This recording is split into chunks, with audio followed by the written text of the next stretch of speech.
feel the like I've wrong been button. gone for so long. I hit the wrong button. I went to hit my sequence and I hit the commercial. And I'm like, I was like, is that new? I'm like, damn, I didn't mean to hit that, but I let it play anyway. What the hell? Exactly. Hello, everybody. Hello, everybody. Welcome in. Good to see everybody in. Kay, welcome in. Sally, welcome in. Lalima, welcome in. Crystal, nice to see you as well. Firm Wellness, welcome in. Good to see you, Sally. Hey, Yep. Everybody, I'm welcome gonna in. say at 10 p.m. It's 7 o'clock for us, Miss Crystal, just because y'all live way into the night. Is it? Oh, it is 10 p.m. there, I guess. Yeah. It's okay. Yes, 3 hours. Holy crap. Yeah, I didn't think about that. Hey, Sandra, nice to see you in. Amy, nice to see you in. And Brenda, nice to see you all popping in. Scenaria, nice to see you in. If you got questions, you can throw them out there. But if we are drawn to you, but feel like there's something else you need to know other than your question, do not be offended when we come to you and read for you differently. Okay. So again, we will try to honor your question, but if for some reason we're drawn to give you some other message, take it and appreciate it as it is intended. Okay. So no promises. No promises. All right. Hey, Alicia, nice to Look see at you as Alicia well. talking Jojo, about nice to she's see you, man. sleepy. Whatever, Alicia, you can give us 1 hour. Look, we already know what's going on for you over there anyway.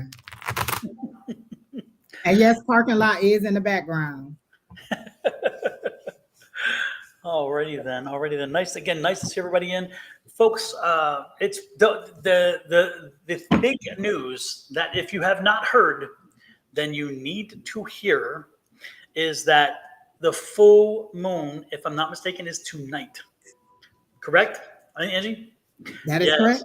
Yes. And The this is 30th, yeah. Yeah, and this is a super blue moon, not just a blue moon, but a super blue moon. It's the closest the moon will be to our planet in 6 years, I think, for a full moon. So it's the closest in 6 years that a moon will be that close for a full moon.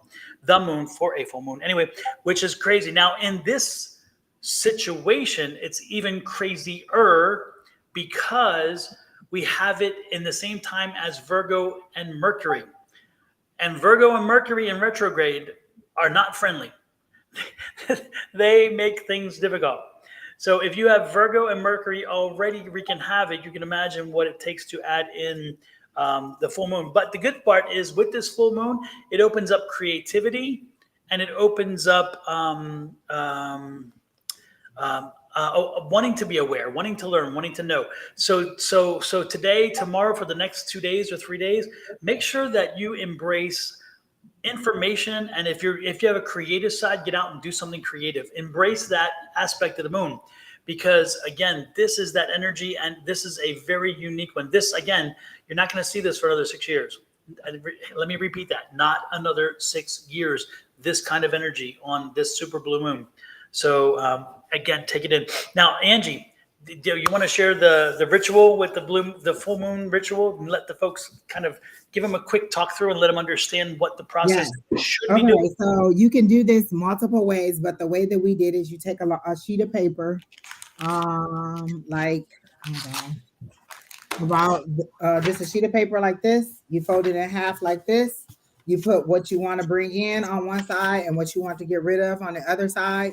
You cut it in half, tear it in half, and then you go into a fire safe environment, like either outside or in a place where you can drop it into something that's safe. And as you set it on fire, and as it burns, you said, with this smoke or with this flame, I release, and then you name each item on your list. You have to go fast because that fire goes fast, and then you let the ashes go back to the earth, and then that's it. And the other half, the things that you want to bring in, you can keep it, you can burn it, you can save it until the next moon or whatever to see if any of those things came in. But I usually just burn the whole sheet and give it all back to the universe. Bring me this and take away that. And make sure when you take the ashes, put them back outside into earth. Make them go in, not in a trash can, not anywhere. Put them into earth. Yeah. And while I was at the beach, when I was sitting on a rock, I said, I'm gonna release everything that no longer serves, because the energy is usually 3 days before and 3 days after. So I was like, I want to release everything that no longer serves me and leave it right here in this water, but I want to absorb everything and to take with me that is positive. And I set new intentions for new goals and things what I want to bring in. And then I ask for enlightenment and clarity. So harness the power, like everybody's talking about it. The blue moon usually is well, a blue moon happens when there's two full moons in 1 month. So at the beginning of the month, I think August 1st we had a full moon, and then now at the end of the month we're having another full moon. So a blue moon occurs when there's two full moons in 1 month, or I think they said in the same sign within the like a 30-day period. So there you go. You know, it's interesting is I do not see on my Facebook the You're on because Rachel McCantis is on your Facebook. but the Facebook Sonoran Missing Tarot, I think, but not the Facebook. Oh, okay. Isn't that weird? And Crystal, I only have one training to go. Thank you very much. I finished them all. Like, oh, I don't remember nothing, but I did all 40,000 of them in 3 days. Praise the Lord, people. Online trainings. I hate them. Annual trainings for the week. I mean, for the year. Of course, I waited to the very last minute. I have one more training to do, and it will be the longest one in there, an hour and 40 minutes. Also, folks, do not forget that this is the first of the month. And so with the first of the month, there are some benefits that you can bring into your home just by doing certain things. So one of the things that I would strongly suggest is to go outside, put some salt on your door frame, on the door sill, lay some salt down there, get that negative energy from coming in, sage the house inside if you have it, which is called smudging, smudge the house. And then the other thing that I would suggest is to go outside and maybe even use a bill, a dollar bill, a $5 bill, whatever. Take and put some ground cinnamon on that bill. Then draw a figure eight, an infinity sign in through the cinnamon. Move it around for about 30 seconds, and then blow the cinnamon into your door. Open your doorway and blow it into your front door. Okay, bringing that into your home. It is super important to do that because, again, you're bringing in that positive energy. You're bringing in abundance. So invite that abundance in. Do not let it sit out there. Do this, and you're gonna, again, you'll be surprised from the benefit that you'll get from this. Earthly Love Bug, just post your question and we'll when we get to you, we'll answer your question. So just post your question. Yeah, I'm looking at my thing and I'm like, I see that it's crazy. When I look on the computer, I see it, but I look on the I look on my phone and it's not here. So I don't know. It's like, and I don't know how to do the privacy on the computer. Yes, Jamie Zahn, I think it is. The salt works. My grandmother put salt outside the door my whole life, and I never knew what it was. And that was way, way, way back in the 70s, 80s, and 90s. She put salt around the threshold of the door. It was to keep evil out, keep evil spirits out. She also put dried peppers out there. But she also didn't let people cross through her house. Like you couldn't come in one door and go out the other door. Whatever door you came in, you went back out that door.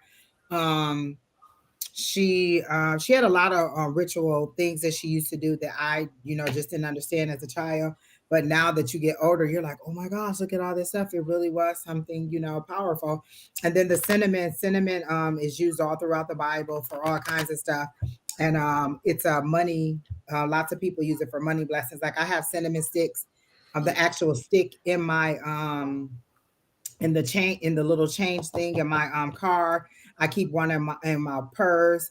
You can burn them in the house. Again, like we said, do it on the dollar bill or in your hand and make the infinity sign and then blow it. Stand outside your door like you're about to walk into your door. Set the intention for good. That's it. Set the intention. Don't just blow it all willy-nilly. Set the intention to bring in whatever it is that you're trying to bring in, money or abundance or whatever it is. But be specific also too for what you want. Don't just say abundance and then you get $100. What do you want? $10,000, $100,000, $20,000? What is it that you want? Set that intention. blow it, and not a whole container. It just takes a little bit, Exactly. like, and just blow it into the threshold of your door, and it'll call it in. Some people have cinnamon brooms over their door. There's all kinds of stuff you can do. These are the same things that our ancestors did. Again, I tell y'all this all the time. We're not reinventing the wheel. We're not teaching you anything new. These are simple things that don't cost you a lot. And the cool part is that the when you, what's it hurt? What does it hurt? And if you put faith in To something, believe. and exactly, it doesn't hurt anything. It doesn't kill you to have to even try a little bit of belief. And we had yesterday, last night, we had confirmation for somebody who did this. Now that person had blown the cinnamon in previously, but when I mentioned about the bill to draw money specifically, because abundance is not just money, abundance is happiness, it's joy, it's a good home, it's a healthy environment, it's all those things. But when you put it on the bill, you're doing. And again, if you're not necessarily looking for money, ignore the money win and just do it in your hand and blow it in without the figure eight. But again, the infinite money was what I wanted for that bill. So when this person did that, they wanted to draw in money, and they reported last night that they got an opportunity for a job out of the blue where they don't even have to fight for it. Interview. Mhm. Exactly. It's theirs, and the money, the amount of money increase was insane. And it's like, and she's like, the only thing I did different, I didn't go looking for it. It came to me. The only thing I did different was this one little thing, which is the figure eight on a bill and blow it in. And she said, and right after that, boom, it comes. So, Well, so you remember, Don, when I first did the affirmations, it was when you and Shauna was on, and she was talking about the 369 method for manifestation, and mhm, I did it, and I just believed it. Then I started believing in affirmations. Like what, like you said, what could it hurt? You're exactly. asking for something positive. It can't hurt. So Yep. that's what happened. Absolutely. So folks, don't forget, use this full moon to your advantage. Take advantage of these opportunities to use this energy. It only comes around. This is 6 years. 6 years, you'll see this. Wait 6 more years. So put use to it now, okay? And then it is the first of the month. So do the salt and the cinnamon. That's a first of the month thing. You can do it anytime during the month. The reason why I always do it the first of the month, because you can mark it and then remember at the first of the month to do the same thing. It's just setting a time, which is nice. You don't have to wait till the first. You can do it anytime. So let me be clear about that. It's not you have to do it in the first. I always say do it on the first because it's a It's good way just to always set a catalog. ritualistic or Yep, routine to do it. yep, You and can then do it every first of the week if that's what you want to do. absolutely, absolutely. Yep, and if you have Palo Santo, fantastic. If not, burn some cinnamon. Cinnamon sticks we usually have in the house. Burn a cinnamon stick. Same difference. Okay, so with that said, welcome in again, everybody. And Kina, let us know who is first up. Who is our first victim? Me too, affirm. I believe I won the lottery too. I've been spending it for years. Yes, yes, yes. About work and love. Amy German Hall. It said German Hall. All I saw was German chocolate cake. All right.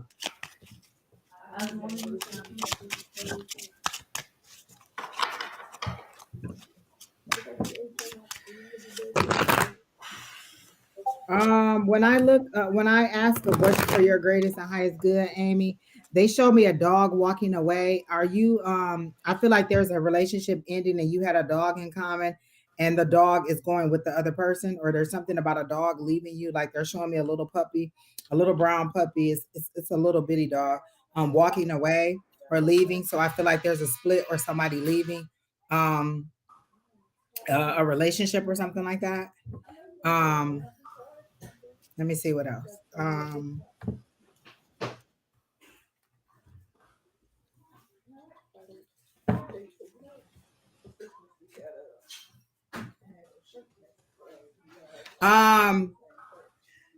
I heard work won't wait for you to heal. Like, are you uh, like this must have been a heavy breakup or a heavy um mm, or a heavy separation because I get that you're um like maybe your productivity or your interest in work is kind of slowing down or love is your top priority. Like if you prioritize everything you want, love seems to be at the top of your list. And then um This And I same. feel like work is So, is taking a back seat to whatever you're doing. There's also somebody on your Facebook, Don. yes, yes, and Oh my God. that's what I was just. I'm like, okay, taught head, whatever. This is for you, my dear. There's To your resume is equivalent to mine. Hush. I've To your resume is equivalent to mine. Hush. I've been waiting on that. That is beautiful. I love it. I love it. I love it. I I love it. was, and this one definitely deserves it. It's like, give me a damn break. Really? Oh, So vey. it's wait a minute. Is somebody like it looks like somebody maybe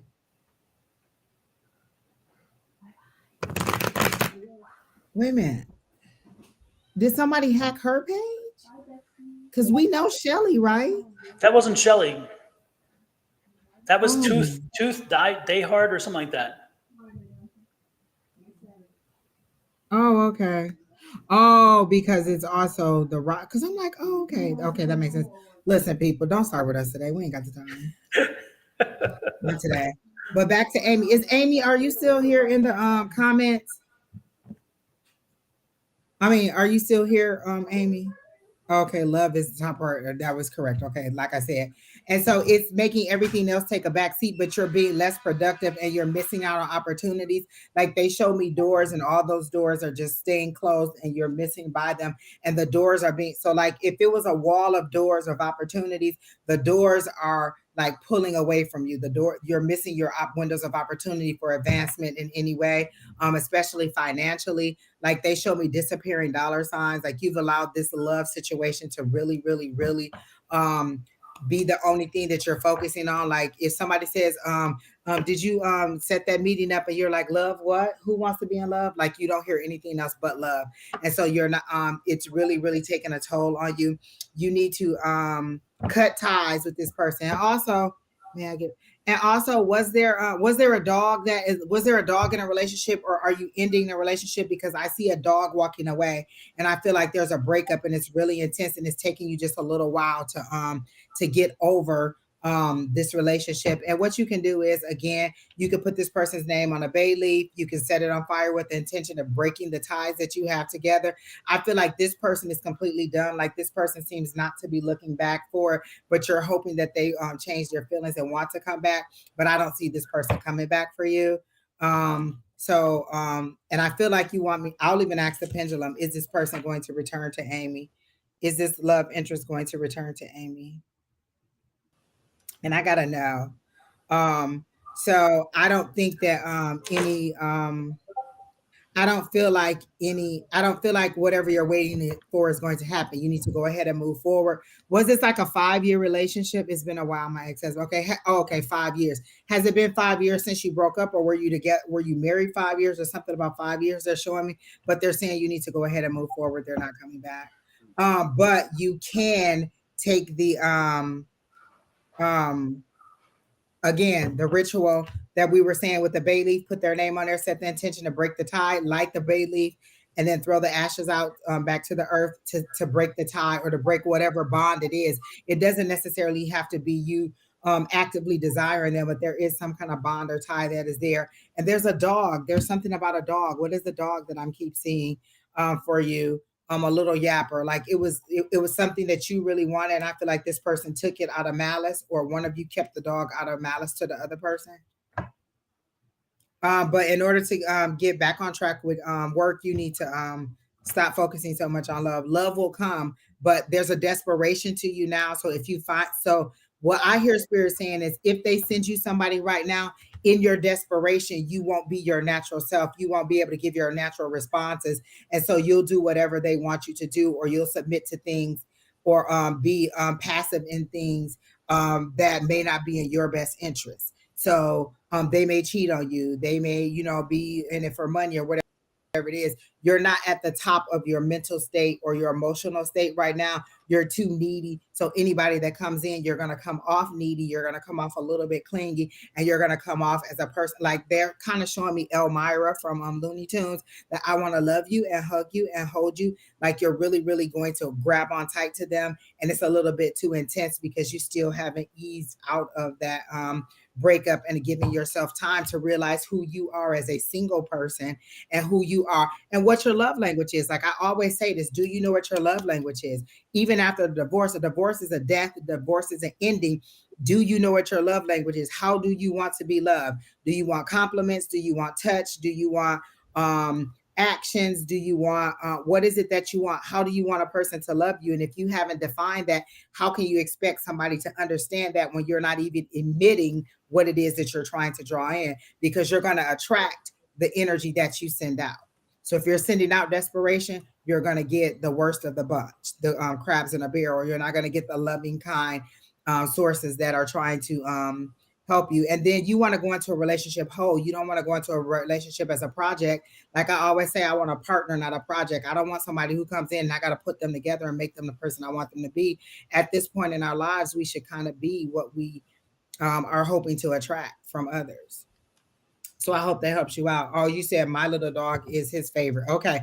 So is he wanting the dog or did he want the dog from you? Because I see the dog and it looked like it did stay back with you.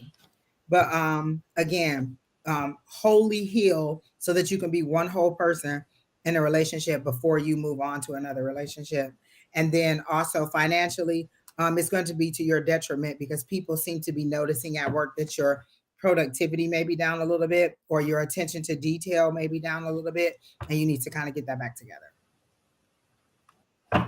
So that's what I got from Miss Amy.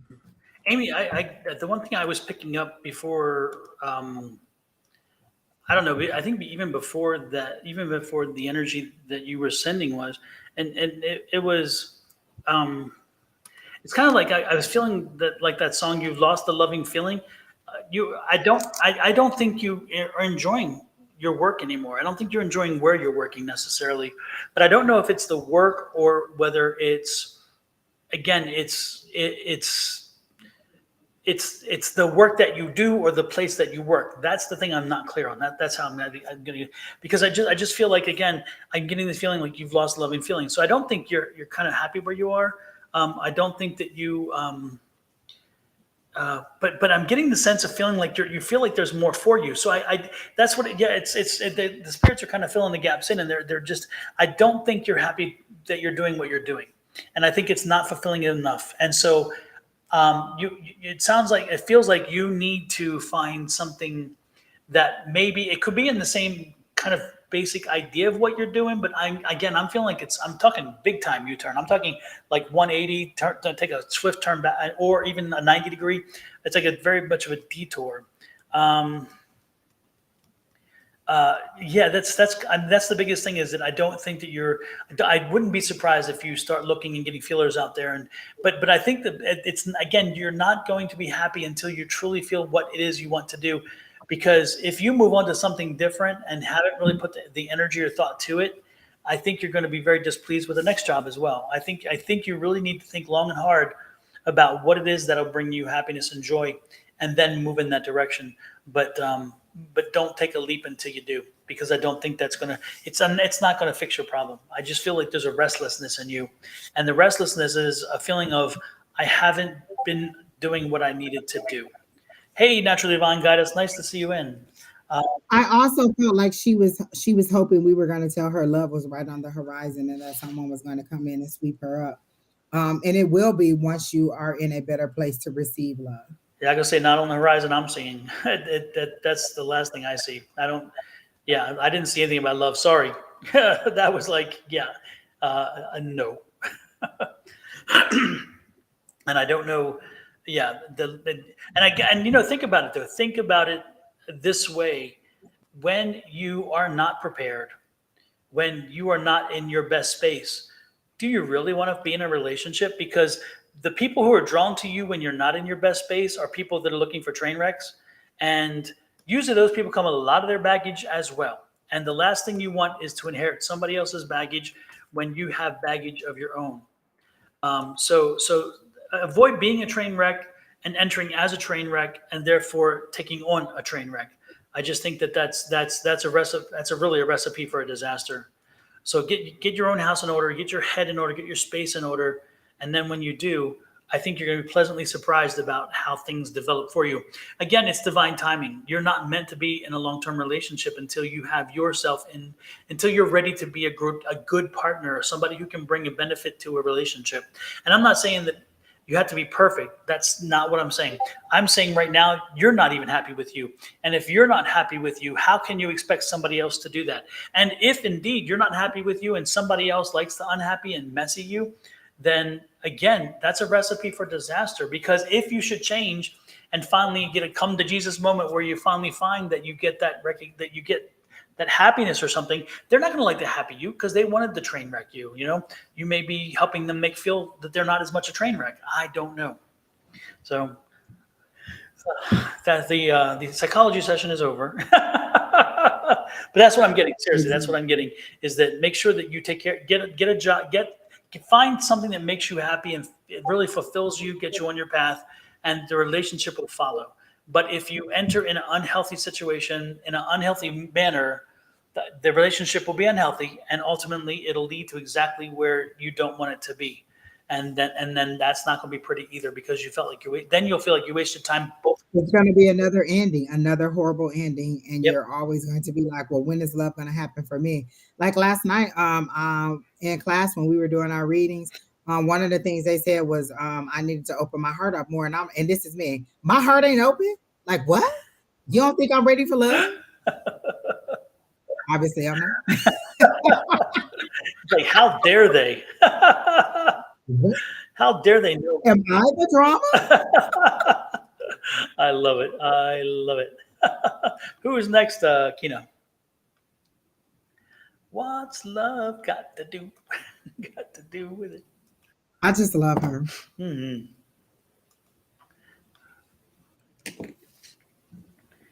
Okay. Now that you're releasing people, I'm just gonna give you a September read. What new changes are coming now that I'm releasing people? I heard harvest season. Now that you're not holding on so tight to relationships, you can open your hands to receive or to grab at the resources or the fruits of your labor. It's like you planted all these seeds and you had no room to receive because you had so much other stuff in the way. Like if I want a new bedroom set, I got to get rid of the old bedroom set in order to get the other one. I can't hold on to what's old and no longer serving me and then expect new stuff to come in. It's like putting new wine in old wineskins, as they used to say in the Bible. It's not going to hold and it's not going to work. And so now that you don't have that weight holding you down, you're lighter, you're freer, your mind is open, and you're ready to receive. So it's harvest time, is what I heard when I asked for what's going to happen for you for September. And they said, remember the blessing that you asked for, it's on the way. Do you do a vision board? Because they're showing me a vision board, and you need to go and touch each item on your vision board and remember and be great and say a grateful and say an intention of gratefulness for the things that you put on that vision board. And if you don't have a vision board, but they're showing me one, so it seems like it should be one on there in order to attract those things in. And you and just again, today is the full moon, so you can go ahead and release those things that no longer serve you, and continue to let people go, let emotions go, let situations go, let past life hurts go, and then move forward into your harvest so that you can grab at those things. I feel like you want a new opportunity and money, because they're showing me money. They're showing me the 7 of Pentacles, the traditional one, I do believe, in the Rider-Waite deck, where he's standing and the money's all on the ground, and then he's leaning on the little garden tool or whatever. Like, you, again, back to that harvest seeding. You've planted the seeds. Now it's time for the fruits of your labor to come up. Diane, is there someone named Diane that you know, or did you interview with somebody? There's something about Diane, and it has to do with career, because I see the word career and then I heard like Diane or Dyer or something like that. But I feel like there's a new opportunity for work coming up. I see 15K or 5K, something about an increase in income, or is there 15K that you need? And then I also see that you've been actually have you been seeking a job? Because they show me resumes, and so I feel like you've been putting it out there, but you haven't been hearing anything, and now it's going to come. I know somebody with that name, so there's something to do with the Diane, but it seems to be a new opportunity that is coming for you in employment that is linked to this person, Diane. So maybe she works in another department and she's going to call you over, or she's the next person up and she's going to be your promotion. But there is a Diane and there's a link to work, and it's an increase in money. So money is coming for you. A new opportunity is coming for you. And I see the words IT. So maybe it's going to be a little bit more technical for you, or it's going to elevate your technical skills or make you have to advance your technical skills. But I do see IT for me.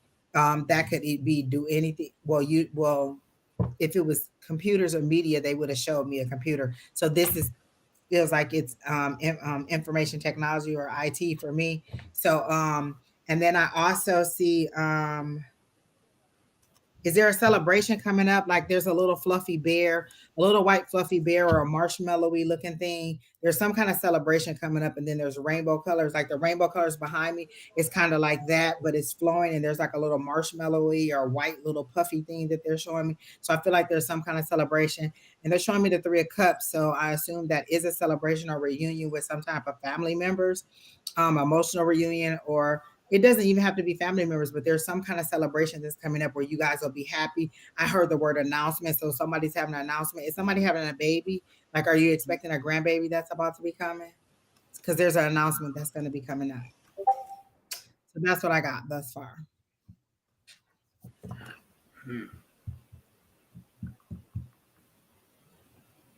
The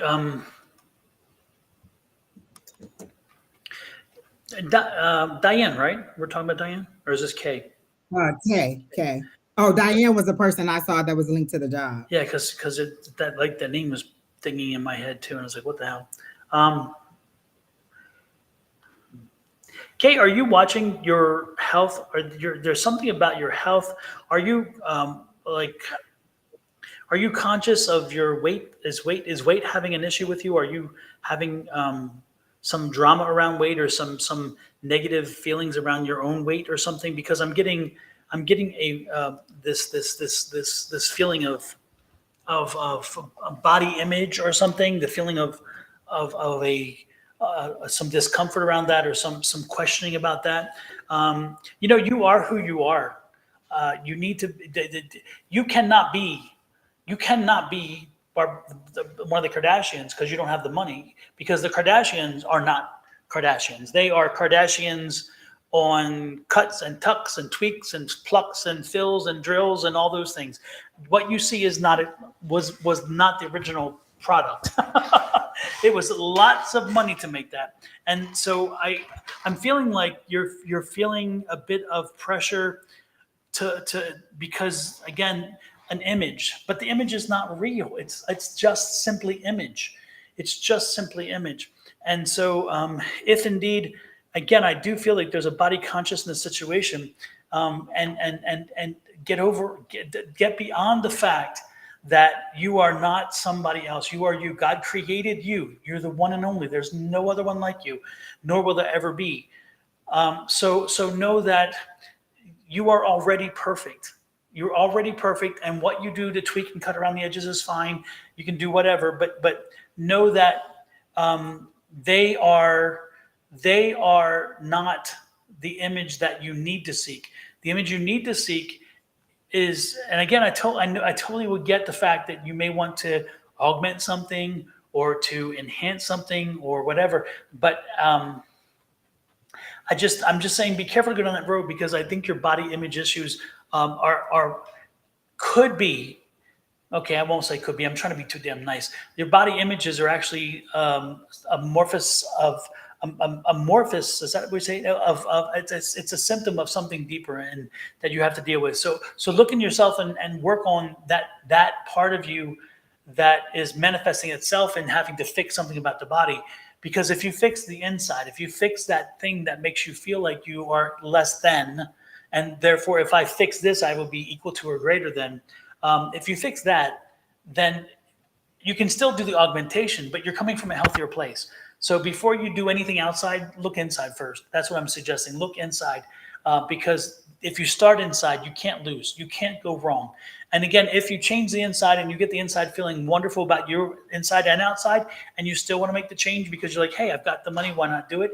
Yeah, I don't have a problem with it. Look at Cher. Cher is what, 70 something years old. She looks fantastic, or she turned 80. I don't know, but she looks amazing. She is nipped and tucked all through her life. And she has been very open about nipping and tucking all the way through her life.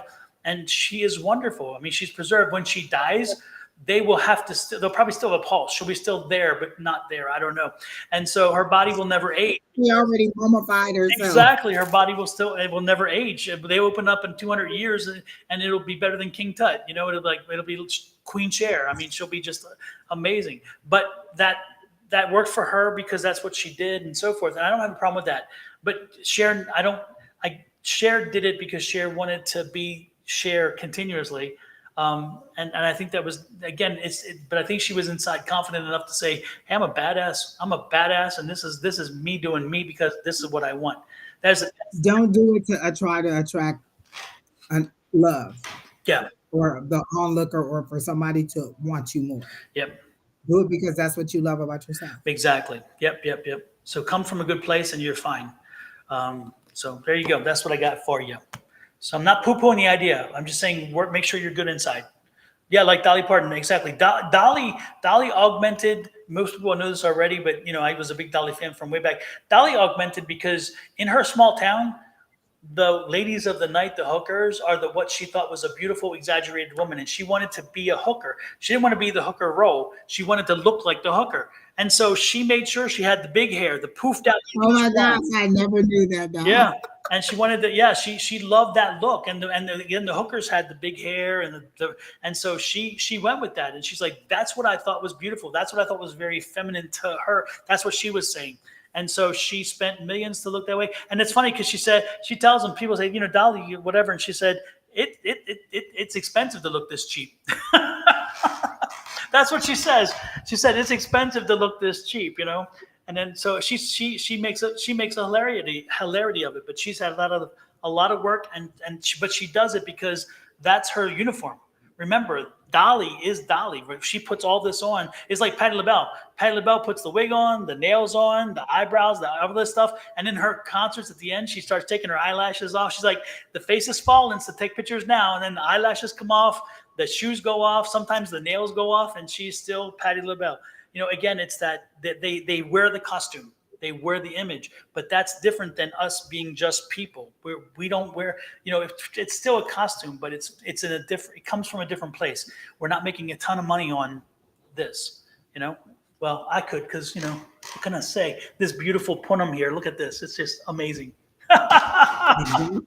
Love who you are. Angie's like, you're so full of shit. No, exactly. Love who you are. Alrighty then. With that said, if you have a birthday today, yesterday, tomorrow, this week, or next week, this is for you. Happy birthday to ya. Happy birthday. Happy birthday to ya. Happy birthday. And don't forget, if you haven't subscribed yet, I'm wondering why.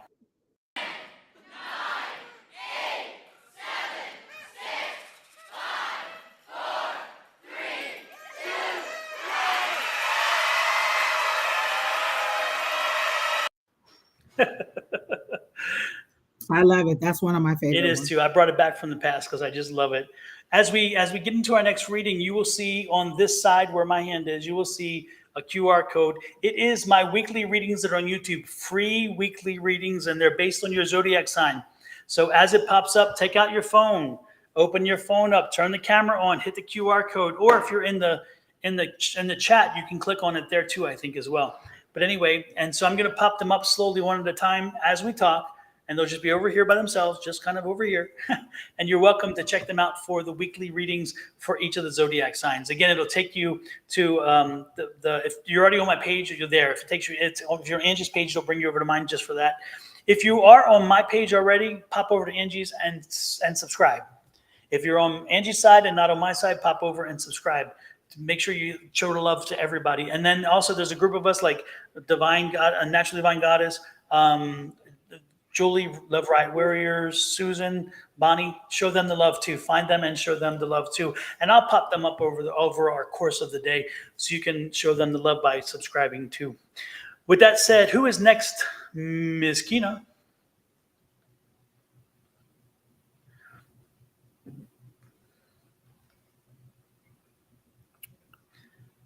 We just did Kay, didn't we? We just did Kay. Oh, she must have popped. Yeah, we just did Kay. Oh yeah, now that I'm releasing people. Yeah, that's who we just did. Why is her banner so big? Oh. Love reading, please. I'm an Aries. Sally T, are you still here, Miss Sally T? Are you saying you want a love reading or you would love a reading, please? I hope it's you would love a reading, please. Love reading, please. I'm an Aries. No, I think it's the love reading. The love.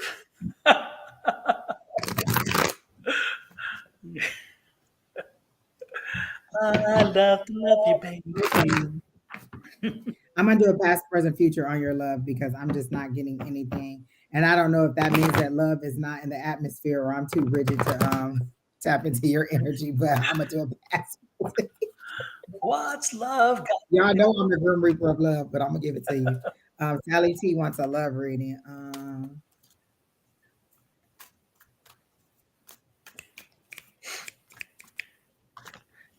Hey, folks, this is my sign. This is Scorpio. Wow. Okay, I got cups. 7 of cups. Oh wow. What's So okay, before 7 of cups came out, I got that you were oh my god. Stay out of the comments, Angie. Focus. Sally T. Miss Sally T, are you here? Because I have questions. But initially when I started your reading, I heard love don't live here anymore and just a vacancy. So I'm wondering, you're wondering, like, is love gonna find you? Is love gonna come? And then this is what came up. Like, you're wondering, where am I gonna find love? Is it gonna be under this rock or this man or this person or that person? You're wondering where you're gonna find love at. When is it gonna come in for me? When am I gonna get that love that just sparks my interest? But what I have to say is, if I just wave this magic wand for you, what would you want for love? How would you want this person to love you? Would you want them to come in every day and ask you how your day was, be ready for dinner, ready to sit down and watch TV with you? Or would you want your space and he have his space? Like, what kind of love situation do you want? What is the ideal mate for you? And then I got the Page of Swords, which says clarity is coming for you in love. But because you now seem to be in a space where you're open to love and you're not desperate for love, but you're ready for that understanding as to why love hasn't found you yet. And so that clarity is coming to you because I got the Page of Swords. And the Page of Swords is sometimes a delay, but for me, I'm not getting a delay. I'm getting, you're going to get that clarity. And if you notice on this card, it's a whole bunch of light bulbs. And so what they're showing me is this is a light bulb moment for you. That clarity is coming, that understanding is coming as to why love hasn't found you yet, or what I am being asked to ask you is, what did you learn from each relationship that has helped you propel you forward? Like, what is it that you got from each relationship that you didn't enjoy or that ended? What nugget of information did you get that helped you to move on? Like, I've learned at this stage of my life, I don't have to argue with people. I don't have to have those kind of, like, in my 20s, we doing head to head, toe to toe. I would not have stopped arguing with you. In my 30s, we probably would have. In my 20s, we probably would have been on cops together, like you in one car and me in the other car, because we would have just been that volatile. In my 40s, I don't need that kind of drama and I'll just walk away from it. So what did you learn from each relationship that let you know how to elevate and how to release those chains that were holding you down? And then I got the High Priestess, which is you being able to see behind the veil. The traditional version of this is like her sitting on the throne, or her being able to look behind the veil and see what is happening. So for me, that's you being able to discern whether this person is good or bad for you. You've gotten to that level where you can decide off, nope, I don't like this, I don't like that. Like, maybe this person has kids, maybe this person is divorced, maybe this person works all the time, maybe this person doesn't work at all, maybe this person is really into sports and you're not. So you know the things that you kind of want in a relationship or that you kind of don't want to put up. You know what your walkaways are. So you're ready for it, you're open to it. As far as when it's going to come, I heard unexpectedly, when you're not necessarily looking for it, but are you getting out and about and having fun? Are you on any dating apps? Is what I heard. Have you considered speed dating? Because I feel like that's something that they're saying that maybe you should try. Have you considered speed dating, or are you looking to do for other avenues of finding love right now? So that's what I got for you regarding love. Like, um, I don't see anybody specific. I feel like you wanted me to say, "Oh, Aaron is coming," or "This person is coming." I don't get anybody specific. I just got that, you're wondering when it was going to come. The clarity as to why it hasn't come is coming, and then you at a better position to discern people. So maybe there are lessons that you had to go through in each relationship. Now that you've learned those lessons, you can take all of that information, and you're a better person. 40-year-old Angie giving that knowledge to 20-year-old Angie, I probably could have had a better life. But at this point, it's just moving forward. So you're ready for love. You're open for love. You're not desperate for it, but I don't see anybody specifically coming The for you. clarity. So that's what I got. I listened to the Pisces reading that you did, and I also shared it. It was a pretty good reading, and I like that they're not. How some people do hour and a half readings. Mhm. That's too much. I like that these are short and to the point. Say what you got to say, get in and get out. Yeah, these are my shortest ones. I pared them down and went right to what I needed to say and what Spirit was telling me I needed to get across. The interesting thing is I'm looking on my Facebook Live and they don't put on our chats here. We get the webpage thing, but in the Facebook chats, it's not there. That's interesting. So Facebook is something else sometimes. I tell you, I don't even All the time. I don't All the understand time. it. But I guess I don't make the big bucks enough to have to understand it. I guess I don't know. All I know is they pluck my last nerve from time to time. So, yeah.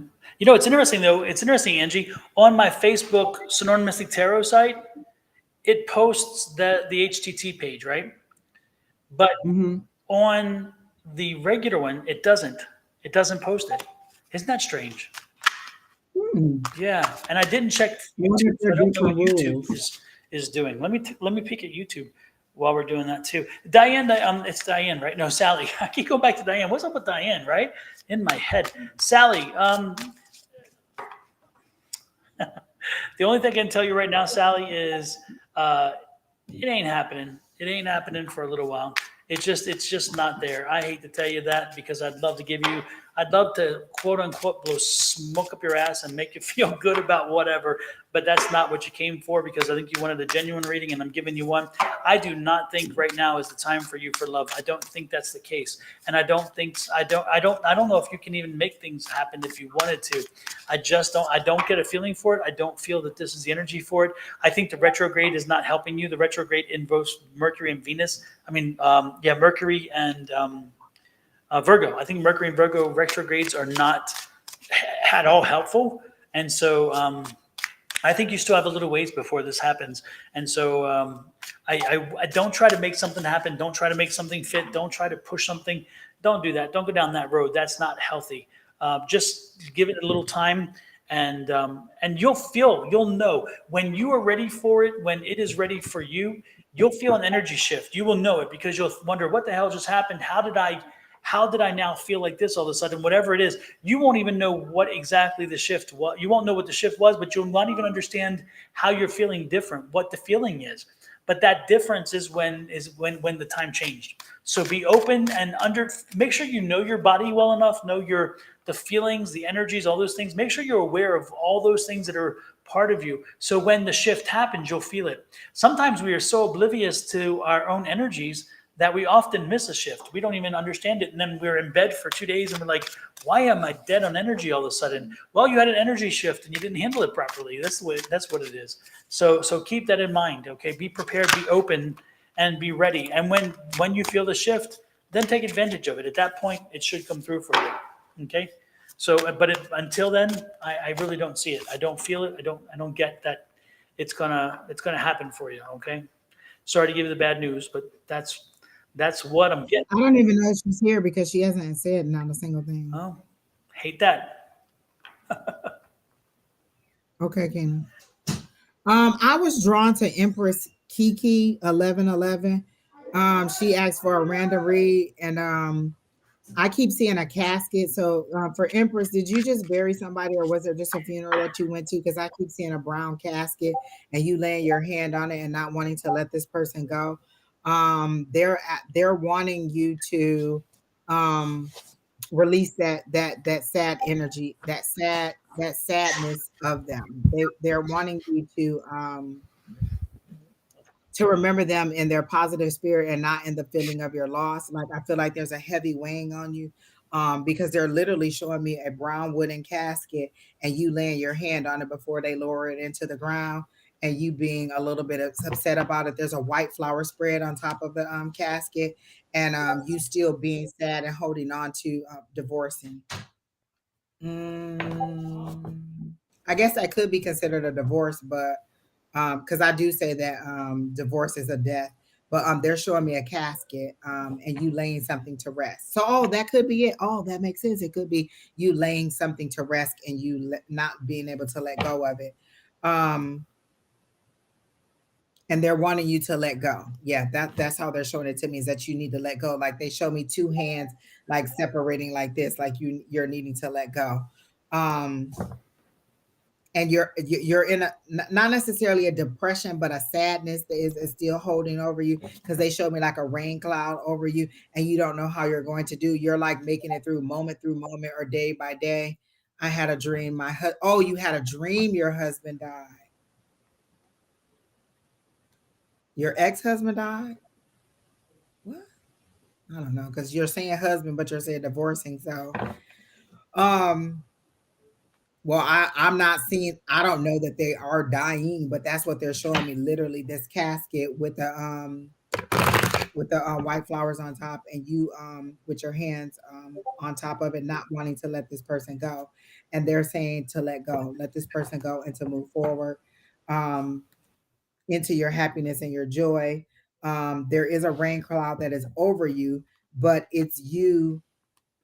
They're saying work through the emotions so you can let them go.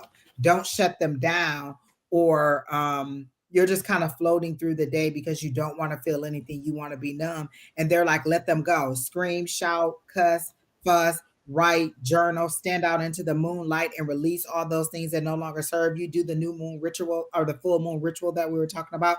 Write down all the things that you want to release, set it on fire, and say, with this smoke I release, or with this fire, with this flame or fire I release, and name each item on there. It could be a person, it could be an attitude, it could be emotion, or you could just say, I release all those things that no longer serve me, and allow those things to go. But understand that there's going to be an emotional attachment that is going to also be pulled out of you. So if you feel like you're at an extreme level in your emotions, just acknowledge that and say, I release whatever it is that is going. Be grateful that it's going. Give gratitude for it leaving, and then say that you move forward in positivity. But you are under a little bit of umbrella of sadness, and you just need to let those things go. However, you need to let them go. Maybe like I see like punching, like a punching bag, or some kind of workout routine, or something that allows you to release that energy, because it's weighing you down and keeping you from enjoying life. You seem like a very happy-go-lucky type person, or a person who's really outgoing and really high spirit and has fun. But at this point, you're just in a sadness right now. So that's what I'm getting for her. That's for Empress Kiki. Kiki.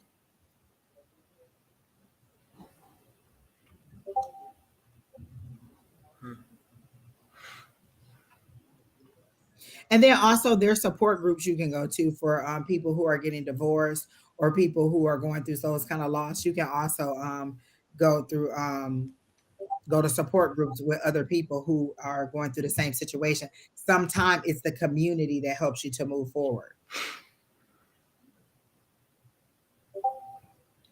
Yeah, Empress. I just yeah, I don't know. Empress, I'm sensing you have kids. You have two boys? Um, are you here, by the way, Empress? It says yes, I am. She just All right, said good, yes, good, I good. am. And do you have two boys?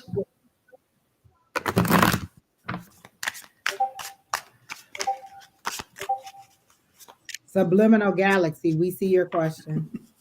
Each time you ask it, we see it. I promise you. We see Each it, time, sir. we got it.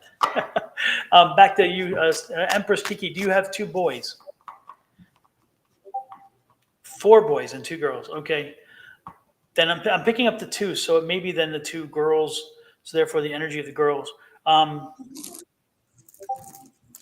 Yeah, I think you. I don't know.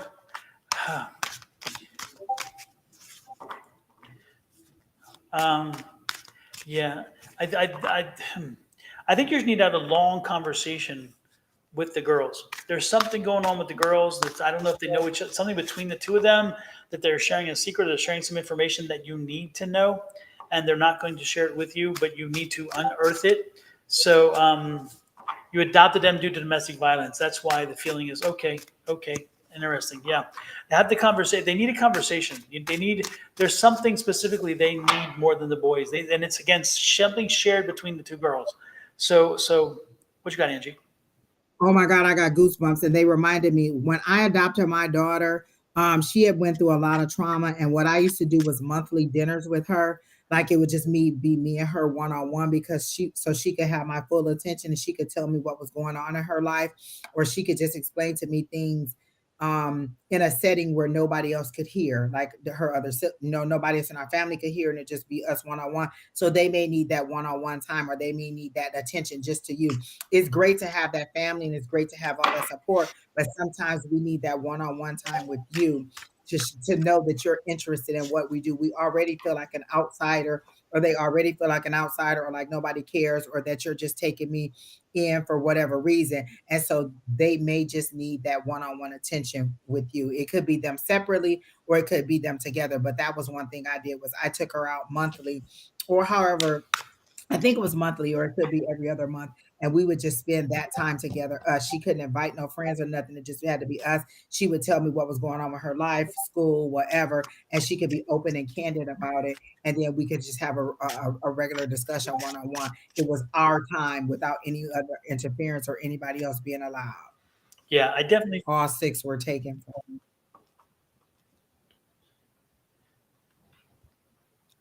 Oh, they were adopted out. Oh, so that's what it is. They're adopted out to somebody else. Is that what's happening because of the Because of domestic domestic violence of violence, the all the kids were adopted elsewhere. Mm. The girls, yeah, the girls are going through something. They're going through something heavy. The girls wind up together because, again, I'm getting the girls again together. So again, the girls have a need. Yeah, yeah. So they're so if they're adopted out, I know that you're probably not even able to reach out to them.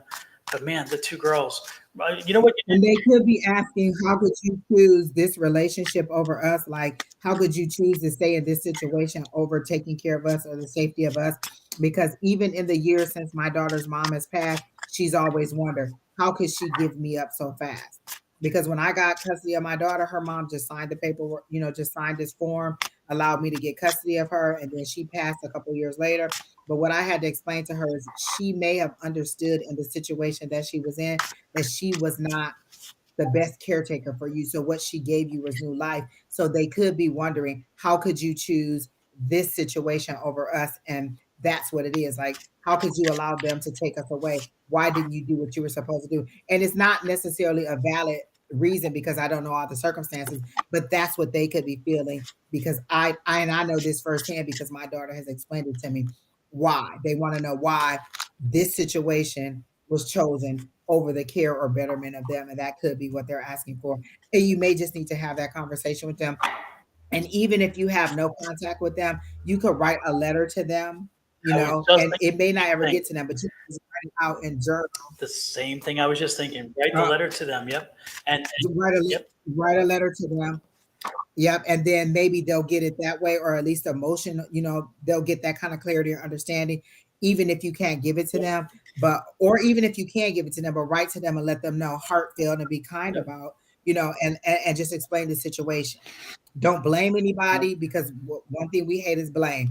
Just outright, this is a circumstance, or this is it is, I still love you, or however it is that you need to say it or feel it or do it.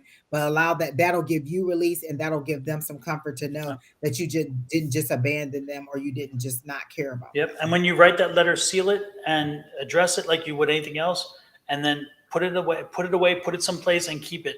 But know that, and then just know that you did that. It's also a healing experience for you to do it.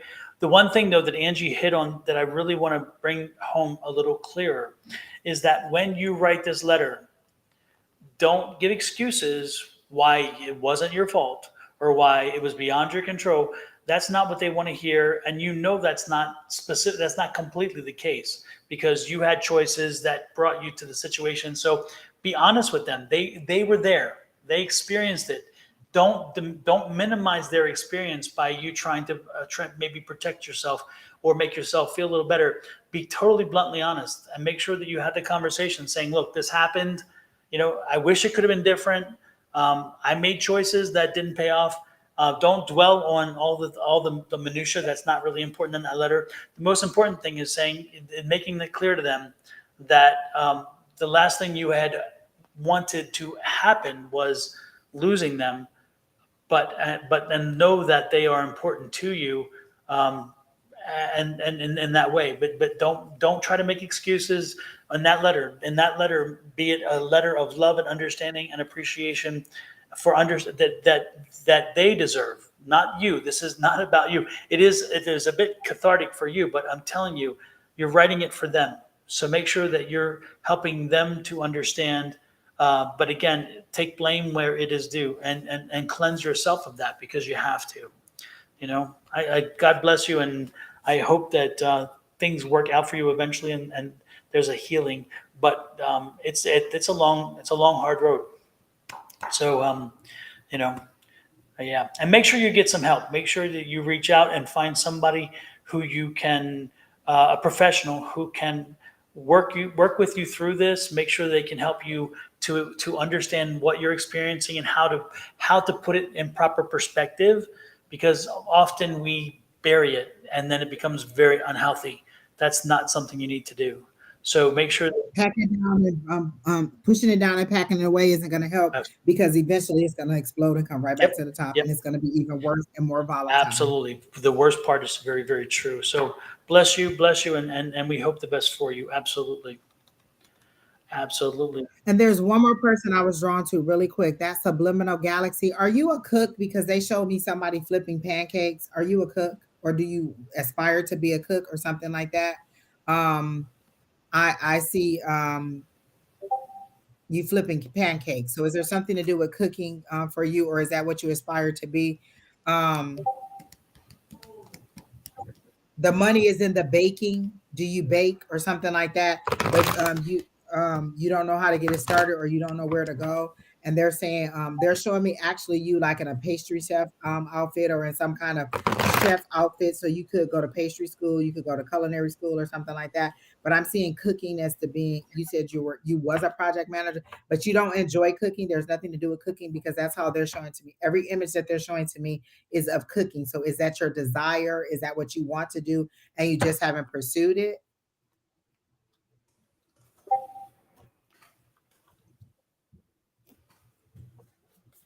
Okay, I get all of that. You resign and you hope to go back to your previous job. I'm getting a no on that. I'm not going back to your previous job. But what is this about cooking? You don't like cooking?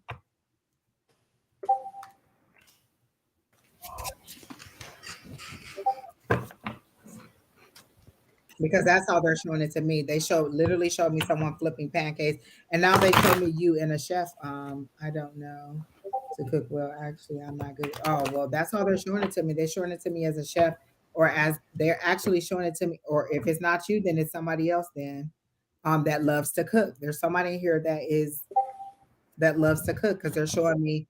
I only like eating.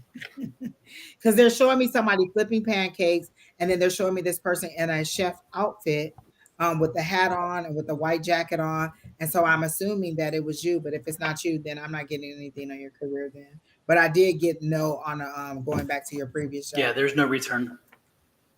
That's ship sailed. That's yeah, I gotta know. Yeah.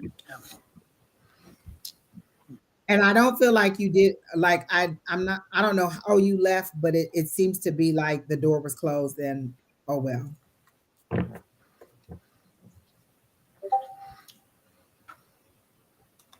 To be closer to my energy, I'm Taurus. Oh, we don't need to know your sign. And being a Taurus has nothing to do with what I'm seeing. Um, but I'm getting a no on you returning to that previous job. And that seems to be the only thing you're pursuing. They're saying, I'm hearing that you need to look out for other opportunities at another place. And did you have some kind of like a superiority complex a little bit, or that you thought you knew more than everybody else, or that everybody else was wrong? Like you seem to be a little bit rigid or a little bit combative at work. And so when you left, it seemed to be like they were like, oh, well, and good riddance. That's kind of how I'm getting it. But that's all I got for you, Subliminal Galaxy. Super. Next, we're in visit with Laura Newton. And Laura Newton's like, I would like a reading, please. Laura, are you still here? And if you are, let us know what it is you'd like to know. Again, Laura, let us know if you are here and what you would like to know. Also, Angel Lovett, you're in the second position, so let us know if you're here. So if one isn't, the other one will be. You're welcome, Subliminal Galaxy. Again, Laura Newton or Angel Lovett. The person that's putting these little things, Ida, Claire, are you asking me, can we see what you're writing? Yes, we can see what you're writing. Angel Lovett is here right now. I don't. Laura Newton, are you here? Well, let's go ahead and take Angel while she's here. If you have a question, Akita, just put your question in there. Okay, I don't understand what no ma'am means. Okay, then I don't know what all those symbols are. It's someone yelling into an ear with the eye and then a pen. So to me, that means like, can you hear me or can you see what I'm writing? But maybe I'm wrong. All right, Miss Newton, Miss Angel, love it. Oh well, Jack Mack, if you don't have anything to ask, we can just do a general or see what energies come up for you. Any messages from spirit? Okay. We didn't already do earthly love, love? Do who? Oh, maybe I just. Oh no, they were asking how their question. Earthly love bug. We haven't done that person. Okay. Still hear any messages from spirit for Angel? I heard. What are you waiting for?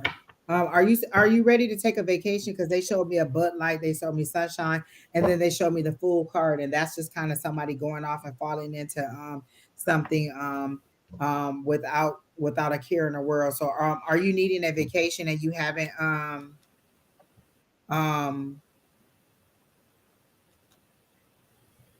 um and you haven't taken one? They're saying go for it. They're saying don't worry about the cost or don't worry about the money. The money will come in for you.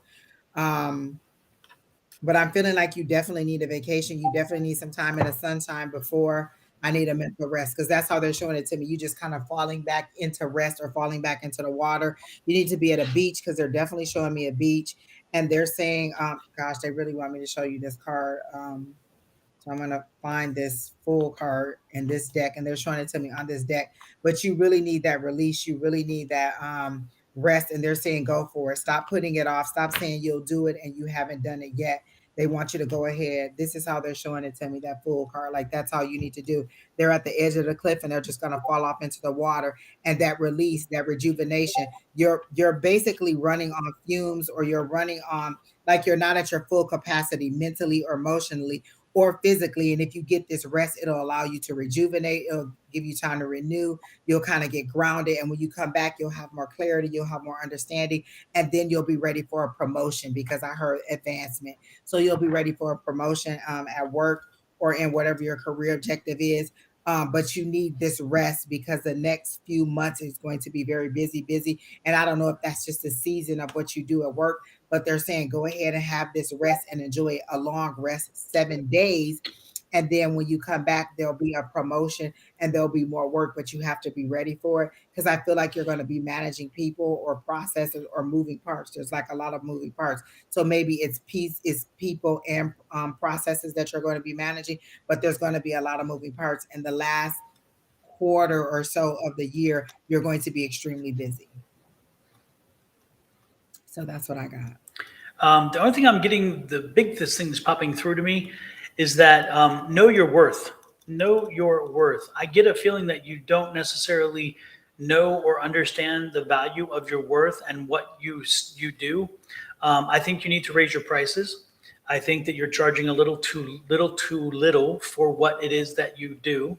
I think that you're very skilled in the metaphysical area, and I think that again, the work that you do, it is not. Remember, your people are not paying for only for the work that they see you do in right now, but all the time you put in learning and growing and connecting and making sure that you understand when spirit sends you a message, what it means, understanding astrology, understanding all the things that you are taking under your wing and doing that all of that has a value. And so when you sell yourself at a service of $10 for a reading, the $10 for a reading does not cover your time for one, but time is not the only measure or benchmark. It's all the other things that come with it, the years of experience, the years of learning and growing and understanding, the years of having the door shut in your face because maybe you didn't quite get it right because you were still learning your psychic vocabulary. So don't underestimate your value. Don't underestimate your what you offer, and let them know. Make them understand. If you tell them you're worth $10, then you are only worth $10. And that means you must not do a damn good job. And I don't think that's the case. I think you do a damn good job. I think that you work hard and you understand very well what it is that you do. So make sure that you tell them that by making them pay the cost that they should pay. Make sure that you set your prices with what is consistent with your value.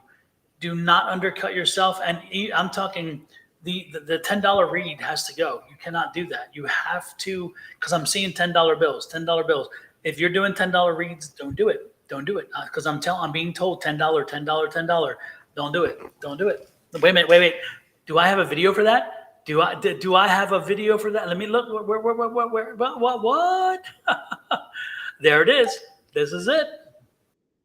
Don't do it. No. Don't do it. No. Yeah. So again, know the value. Know your value, and when you such a star. when you know your value and when you put your value out there, people will know the value as well. They'll respect that and they'll pay it. Okay. Yeah. She says, I've been trying to be nice, but yes, I literally need to raise the prices. Yes, you do. Yes, you do. And if it means losing some clients, then so be it. They weren't married to you, and if that was the case. When you have good clients, when you serve them well, they will pay the price that you ask because, again, you're worth it. You make sure that you show the universe what you're worth, and the universe will agree eventually if you are worth that, and they'll put it out there. And I believe you are. I truly do. So, hey, Lewis, nice to see you in. Good to see you in. And Bonnie, did we say Bonnie? Hi, Bonnie. She says, Angela says, oh yeah, Bonnie, welcome in, Bonnie. She says, yes, all week I've been doing a flash deal. I don't know. I'm guessing the flash deal is a discount deal. Again, don't go there. Try something different, but again, go back to don't be at the dollar change. Change something else. If it means making it longer, or doing something different, or adding something to it. Don't take away from the dollars because, again, you've earned it. And when you start discounting, people then discount you. That's all. I'm going to go again.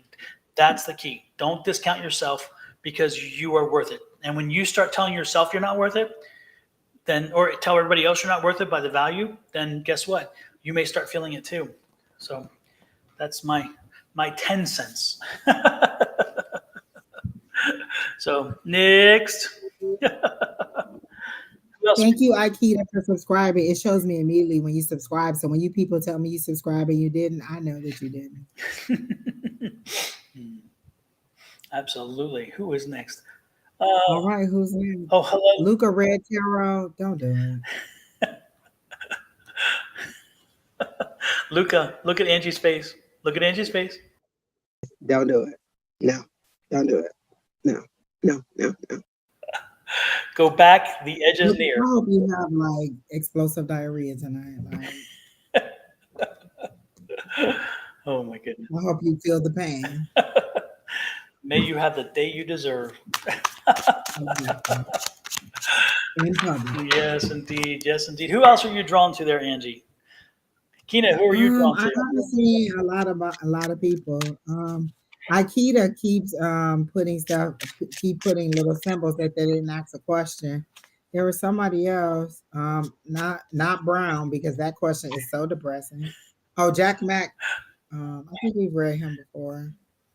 Don't forget, folks, if you are on my YouTube channel, please pop over and show Angie the love by joining her channel, subscribing to it. That would be fantastic. And especially because Sundays, Angie goes on without me. So you won't get the notice to go when she goes live. And sometimes me and Alicia go live. We've been thinking about doing Thursday night sometimes, so we might do a Thursday night here or there somewhere. Exactly. And then if you're on Angie's side, please, I would truly love you to join my crew as well, just by popping over there, clicking on your camera and making this. Robin said, "Do you see me moving?" Vanessa. I don't see you moving yet. I don't feel like your ends are ready to meet yet. Like you don't have the funds to move. And if you move now, it will put you in a worse predicament than you are now. So when I ask, do I see you move? Do I see you moving? I'm going to ask the pendulum. Do you see Robin moving in the next 60 days? And I got to know, because I just don't feel like your funds are going to stretch. Like, I don't feel like you've done a cost benefit analysis to know this is the rent that I need. This is the moving cost that I need. This is how much it's going to cost me to move everything, to ship everything, to box everything up, to get a mover, to do everything that I need to do. And so I don't feel like you're ready to move yet. And so I don't see you moving in the next 60 days. Maybe January 2024, because that's how they're showing it to me, is January 2024. But I don't see you moving anytime soon, because you have not prepared mentally, emotionally, and financially. You're just not ready for it. I do hear second job, like you may have to bring in a second income or bring in more income so that you can stack some money and be prepared. But if you move now, you're just going to put yourself in a worse situation than what you are now, and you're going to end up losing that place in a shorter amount of time than you would hope to do. So they're saying be mindful of what you can exactly afford. Like, don't go in there on a wish and a prayer, but do things that will intentionally bring in more money for you. So like right now, you can say, how do I get from where I am now to where I am making enough money to be able to afford to move? And so that could shorten that length of time that you need, that 60 days. Or that could shorten that time, and where you will be able to move in the next 60 days, or where you will be able to do other stuff. And so set the intention that you're ready to move, scope out where you want to move, and then, send positive energy out to the universe, asking, how do I get to this place? Like, where do you want to go? What do you want to do? Do you even know how much it is that you can afford when it comes down to rent, utilities, food, gas, all those moving expenses? Are you ready for that? So I don't see that you're ready to move yet, Ms. Robin. Robin, are you? I feel like you're moving. You're in a hot state now, because I feel the heat when you came in. So you're in a hot state now. Do you want to move to a cooler climate, or like a Four Seasons kind of climate? Because I'm feeling like that's part of the change is into a Four Seasons climate. Also, I'm getting the feeling like you're solo. Are you? I don't think you're. I get it like you're a single mom, and so I'm getting the single mom. You want to move to the woods? Yeah, that makes sense. Yeah, and so I'm getting single mom, and that kind of has its own kind of boys. Two boys, right? Two young little boys, right? Are they twins, or are they just close in age? Because I'm getting, again, little ones. I'm not getting older ones. I'm getting little ones, and I'm getting that they're close in age, if not twins. But anyway, I see solo with boys. Yeah, three tiny humans, twins. Okay. Yeah, I kind of got that feeling of twins. So yeah. I mean, all those things complicate things. I don't see I don't see you lifting them up and taking them until, again, probably like school year ends or something. But I do see you wanting to move. I definitely do see you wanting to do that, and I do see it happening. But I don't think it's going to happen until we get through the school year, because again, I'm feeling the heat now and I'm feeling heat then. So it's going to be warmer climate again before that move makes. But lay all the foundation now. Do all the work, continue to lay the foundation, get the job, find a place, all those things. So with a transition is a smoother transition. So you know what you want, you can make it happen. That's not a problem. Just put the pieces in place first. Take the time and do it the right way. But for now, I don't see a move. I don't see one. I don't see one And now. I got the Two of Swords, and I got that Two of Swords is you not looking at the whole situation in a logical mind. Like swords for me, that's that logic, that's that thinking, and I feel like you're being blind to you're being blind to the information that's being presented in front of you. Like you knew that it wasn't time or you weren't ready for the move, but you wanted to see if we would give you that hope. And what they're saying is, no, 2024 will be it'll position you better, and you'll be able to more place yourself for success. But that Two of Swords is you. This is how they show it. Like they're giving you the information and you're not taking it. You're not making the decisions that'll help you to move forward. And the one thing that else that I'm getting, which is part of this, I guess, the analysis or part of the thinking, is I feel like there's part of you that's running from something, and I don't think that. I don't think running from something is a good reason to leave. I think running to something is a better thing. So I think, again, setting your goals, getting settled, finding some place to go to, laying the foundation to make that happen, that's, I think, is more foundational, very structurally foundation to build on. But I'm getting the sense that part of you is just wanting to run away, to get away. And I don't think that as being the driving force is productive. I think that can be definitely detrimental more than helpful. But that's just kind of what I'm getting. So again, I see it happening, but later, like mid-year next year, when the actual move happens, the planning should be taking place now. And it's not too soon. It is not too soon to start putting places. In other words, finding a new job, finding a place to go, finding a place that has great schools, finding a place that has a support environment for you.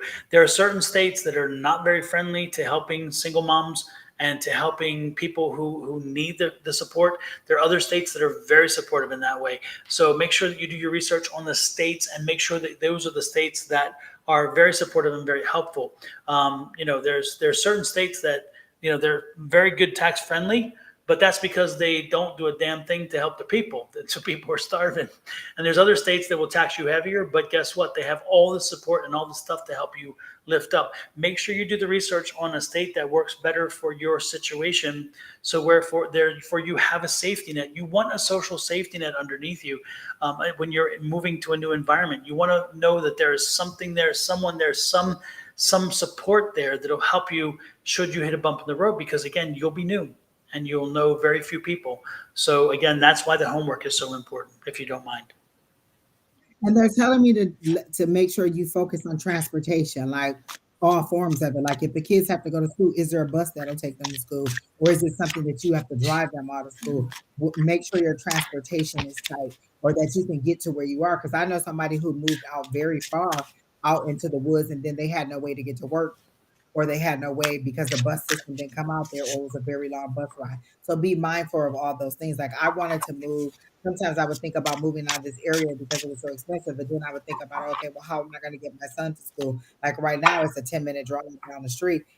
What if it's a half an hour away, or do I want to change the school? So you have to think about all those things when you have littles with you that need to be taken care of. And the quality of schools, the quality of education. Do you want to be in a school district that teaches everything, or do you want to be in a school district that figures out there's certain things that are not important to them, but the child should know? I mean, and I'm really being cautious here because you know where I want to go with this, Angie. You know what I'm.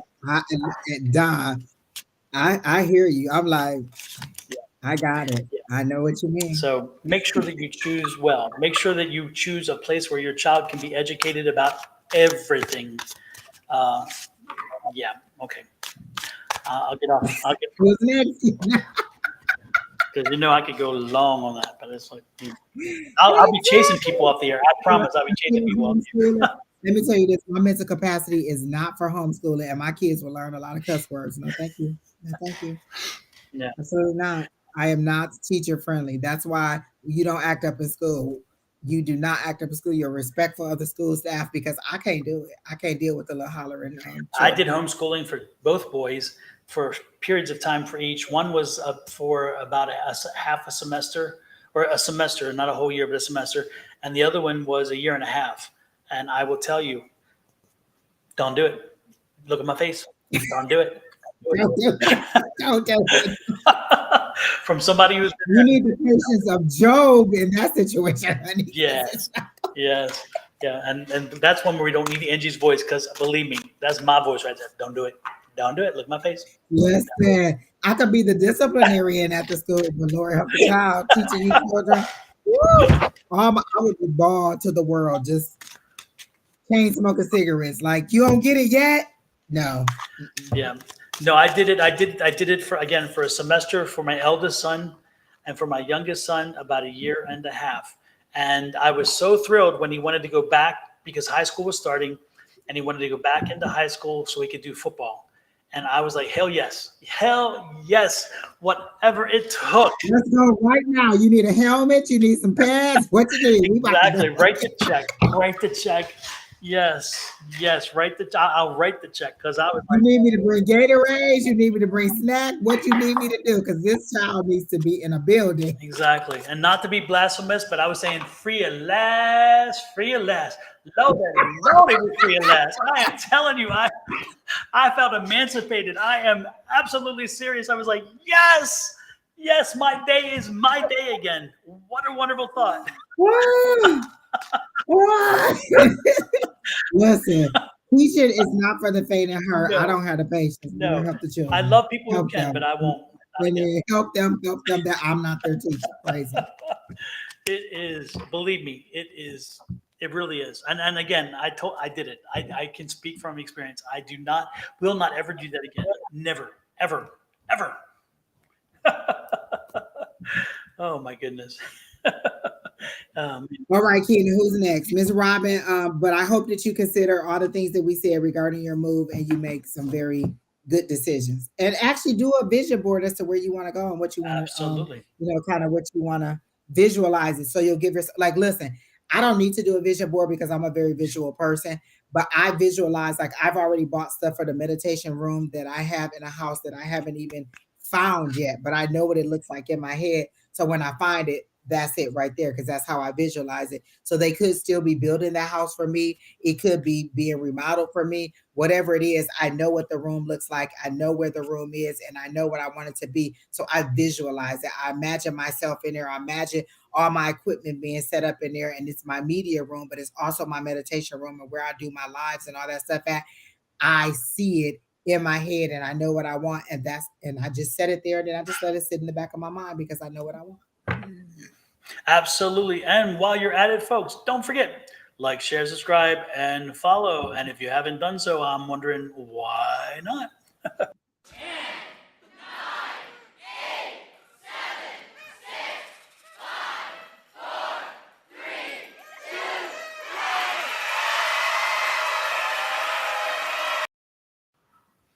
1. Oh, and Angie, guess what? I hit 900 subscribers today on. Hey. I did the. That's good, because you were like in the 830s for a long time. I was stuck. Yes. Yay. So I did the victory dance today.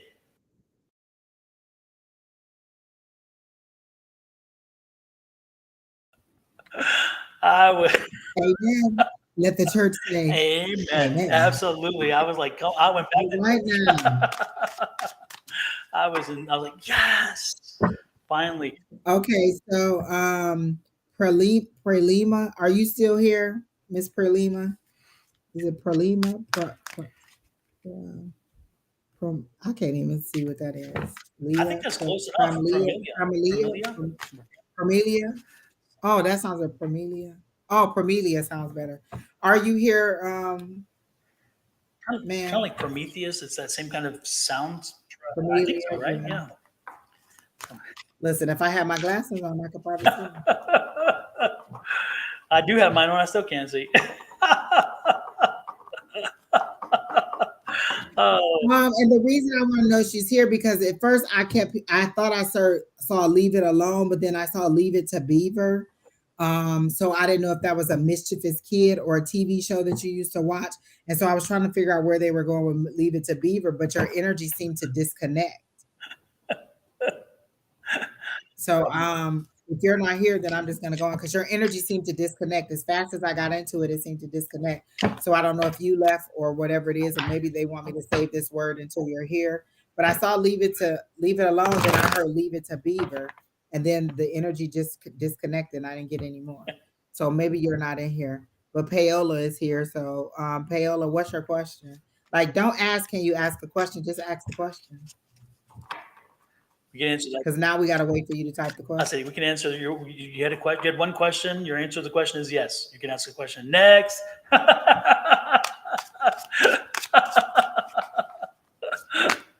Oh Lord. When I look at it, was your question about love? Because I got he's not coming back. I feel like your question is about love, and you want what will happen in my love life in September. Yeah, immediately I got he's not coming back.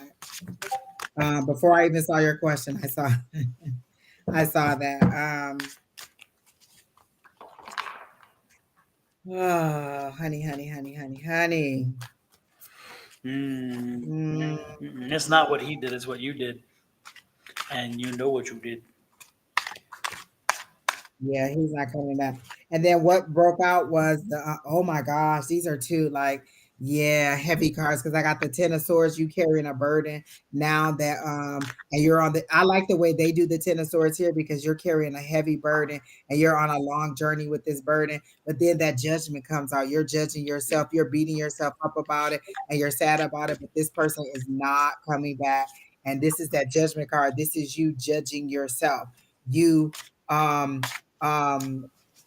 and I don't feel like it's in that releasing of the higher self. It's you judging yourself and feeling bad.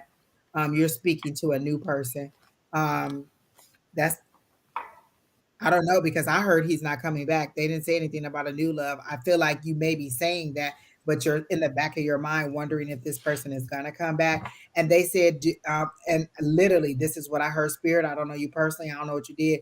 Do you deserve love right now? Are you ready for it? Have you made amends for whatever it was that happened? But are you ready for the love that you say that you're ready to receive? Because I felt like you may have had it and you did not appreciate it because they're saying, do you deserve it right now?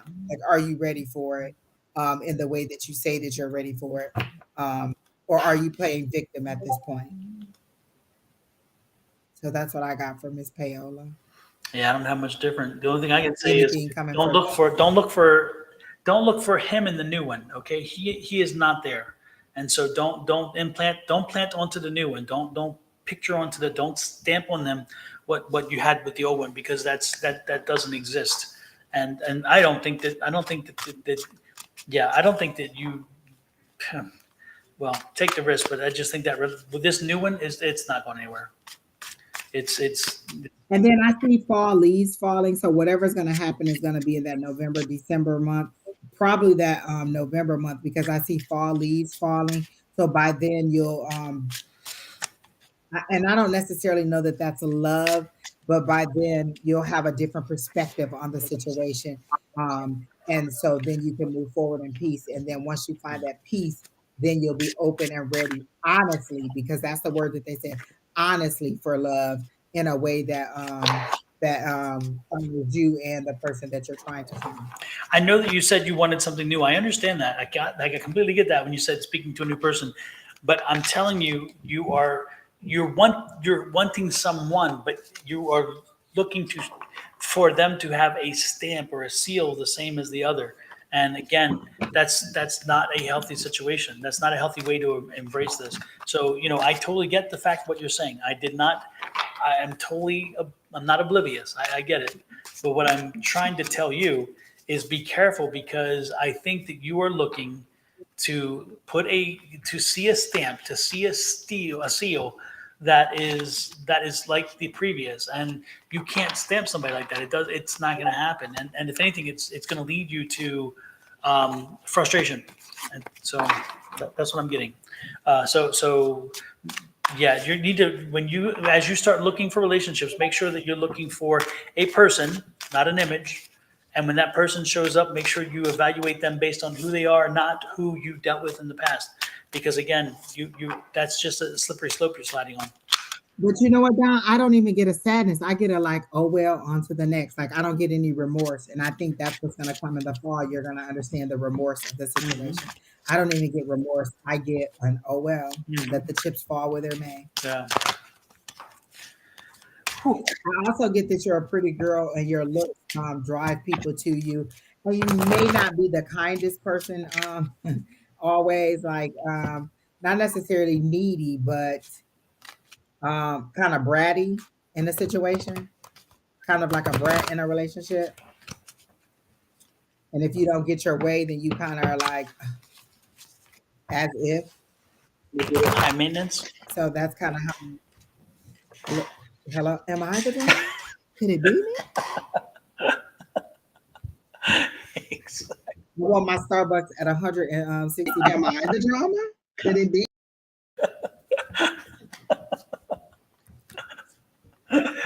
And I don't know you personally. I'm just going by the images that are being shown to me.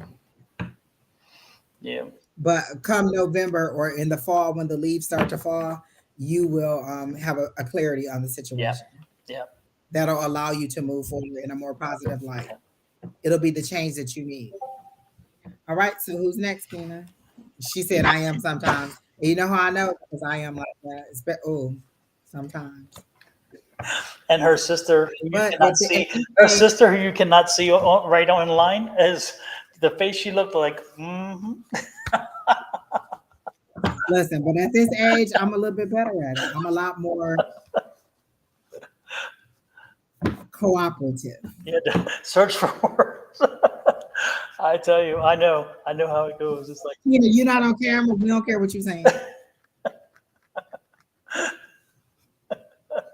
Who's next, Kina?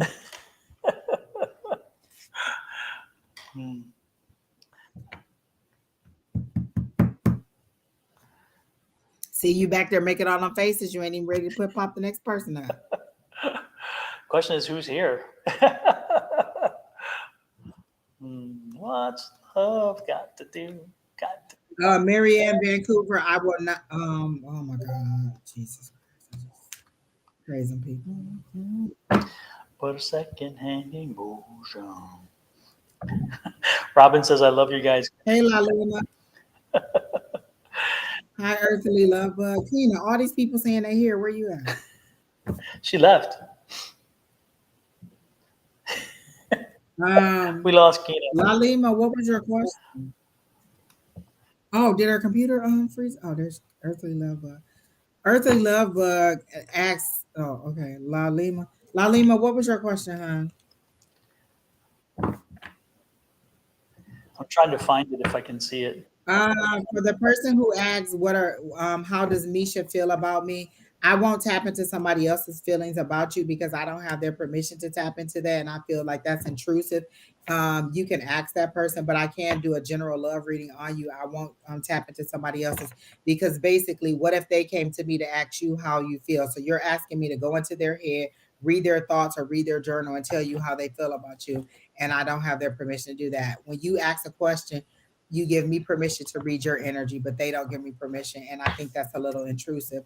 And I think it's a little rude for you to even ask for somebody else's intentions too.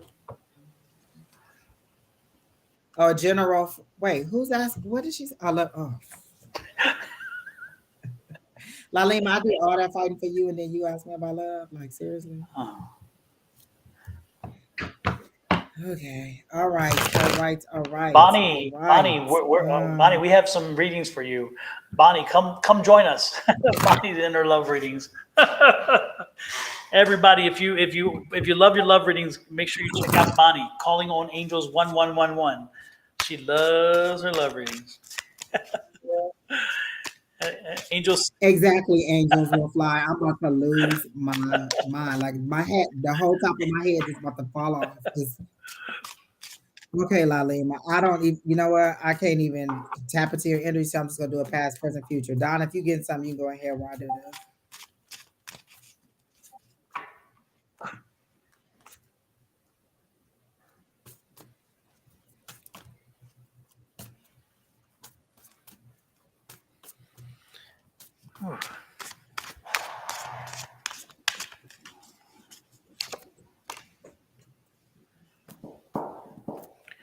Well, Alima, I think that happier days are coming.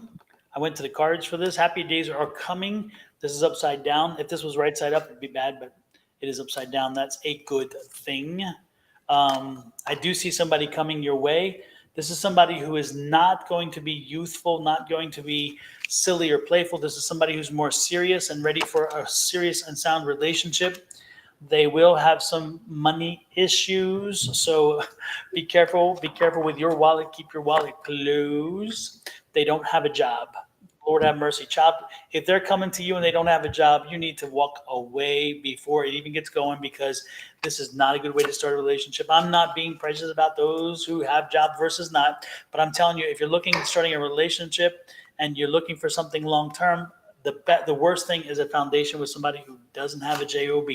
But that's just my preference. If you're somebody who loves that, you want to be needed and depended on, well, then go for it, because that's who's coming. That's who's coming next. Unfortunately, is somebody who doesn't have a job. So you need to rise to the occasion and say, you know what, you're cute, you got what you need. Maybe you're Mr. Right now, but not Mr. Right, and enjoy if you need to, but move on and be prepared. Okay. And I don't think you're going to do it. I don't think you're strong enough. I think you fall for the something below the belt. You fall for some of the physical needs that happen, and so I don't think you have the strength to do it. Don't let him get to bed with you, because otherwise you're screwed. And you'll take him on, and he'll be work. He will be work, and it will not end. It will not end. So, damn, Lima, you did not need to hear what I just told you. I'm telling you, but you asked, so and the cards have said it. You know what? And again, look. You can be loyal to him, but that's not going to be a two-way street. Oh, La Lima. And Don, that totally coincides. Yep. But go ahead, go. No, that was it. I was going to say, move on.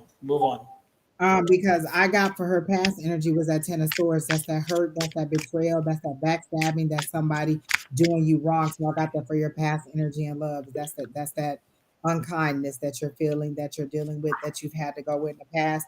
Then for your present energy, I got that Seven of Cups, which is that unknown, you not knowing what choices to make, what's coming towards you.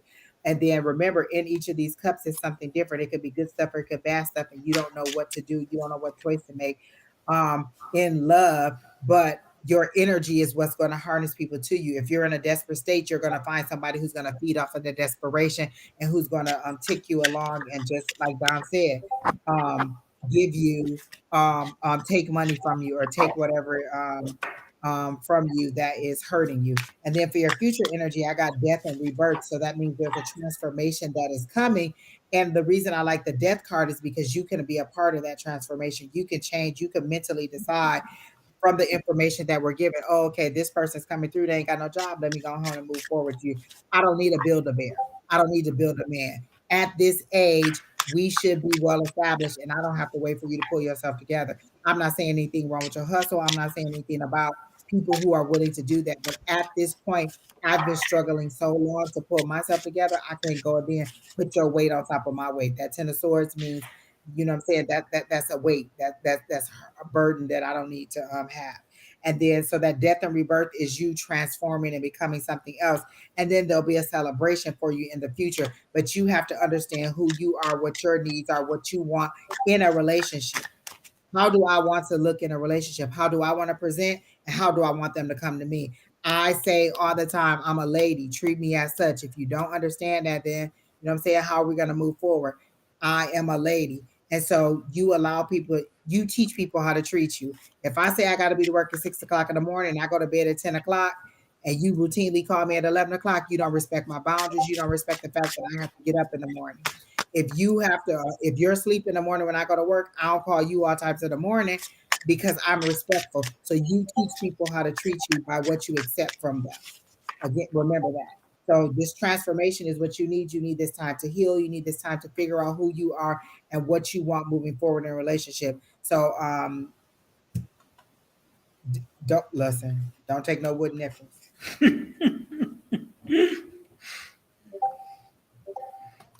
But that's what I got. So who's next, Keenan?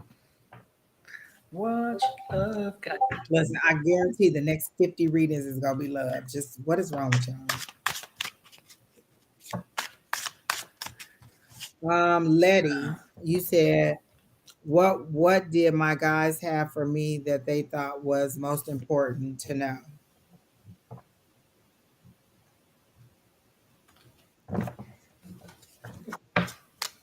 I keep hearing that you are important. You are a vessel unto yourself, regardless of whether you're in a relationship or not. Wait a minute, Kina. Wait, we doing what's her name wrong? She's not wasn't here or something or what? We're doing Letty. Oh, okay. They're showing me a pregnant belly and you rubbing your belly, and they're saying that's what your priority needs to be, you and this belly.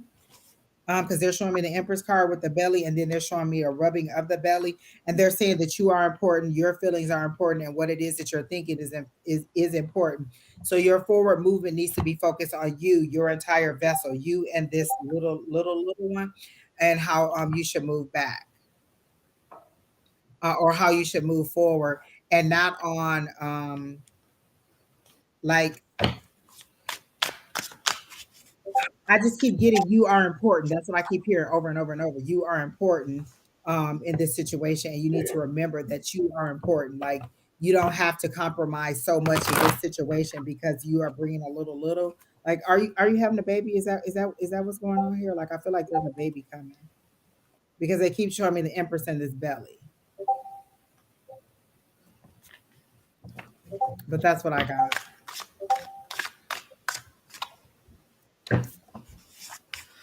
Letty, the only thing I picked up for you is you got to let your hair down. You got to get out there and just enjoy life a little bit. I feel like you really aren't, you haven't put the time forward to spend time to enjoy life. I feel like you're stuck in this kind of cycle that you just kind of work home, and I just feel. I'm sorry. Your baby's due 9/7, and you was outside mowing the lawn. Lord have mercy. Yeah. So please have mercy, and that ought to tell you what you need to know about your love situation. Yeah, the 9/7. Wow, that would be the happiness and celebration. But I do think you need to. Again, you feel like you're in a rut right now, and maybe because you can't move easily because you are that far gone, or maybe because there's very things you can't do. But you do need to get. You need to get out and relax a little bit. I think you have a lot of tight energy, and I think you need to let it go. You need to find a way to release it. It's not going to be healthy even when you go into labor if you're so like tied up with energy. You got to let that energy out. Let it go. Put your feet in grass. Get your feet put in grass. Walk in grass. Ground yourself. Let that energy out. You got to let the energy go. Make sure that it's the full moon. Release all that no longer serves you. Absolutely. Do the full moon rituals. Again, I have a video for that very thing. If you missed that from the beginning when we talked about it, there is an actual full moon ritual video that you can play that will explain exactly what to do and the benefits that are derived therefrom. This is that link, by the way. You can put your camera there and click it, and it'll take you. Or you can just go to Sonoran Mystic Tarot, which is my YouTube name, of course you know, and then look for the full moon video ritual.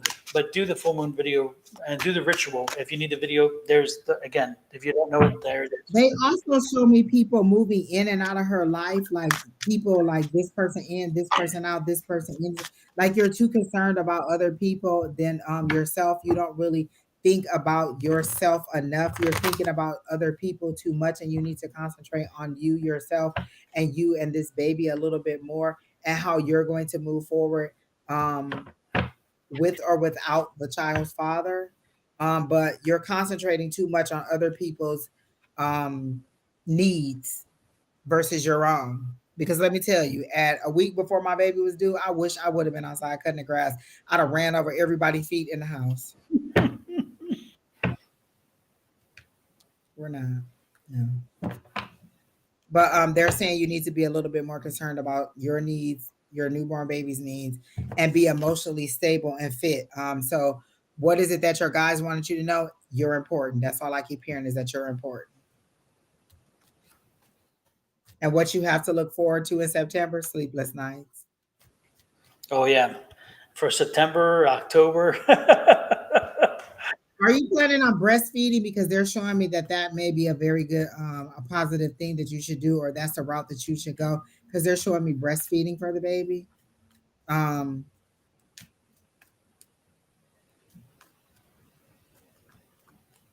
it'll be better nutritional for the baby, or it'll supply some nutritional needs that they need. Um, but they're showing me breastfeeding. They're making sure that they show me that. So I don't know if you're on the fence about it, but they're saying that that's what you need to be doing. Because I keep asking, what should she look forward to in September? And I think for the rest of the year, it's not going to be a lot of big things happening for you until January. Like by then, the baby will be like 4 or 5 months, and so you is it 4 or 5 months, 3 or 4 months, somewhere around there, and you'll have a better footing and a better understanding of your situation, and you can move forward in a more positive light. Right now I get a little bit of a panic in you also, is that you're kind of afraid and a little bit unsure of how this is gonna pan out. Yes, breastfeeding, so that is a good choice. That's what they're showing me, that yes, that'll be best for the baby's nutritional needs.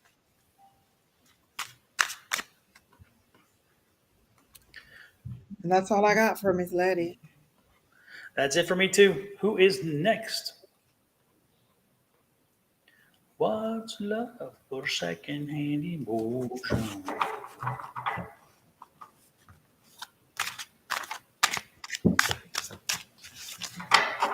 I heard, what do you want me to do to move you forward? Like I feel like there's a chain that you're supposed to be holding on to pull you forward. They've wrapped it around you. They've uh did like a lasso around you, and you keep letting the chain go. Like they like your guys are trying to pull you forward, but you're stuck in this spot because there's something that you want or something that you need to see before you move forward. And they're saying, what is it that we need to do in order to move you forward? So what is holding you back? And so that's the question that you may need to ask your guys. What is it? How can I get from where I am now to where I'm ready to move forward? Because they showed me them trying to pull you forward and you pulling back, like you're not ready to move forward or you're not moving forward. But it's because there's an expectation of something that you're going to receive in this spot instead of you moving forward. And they're saying, no, you'll receive when you move forward.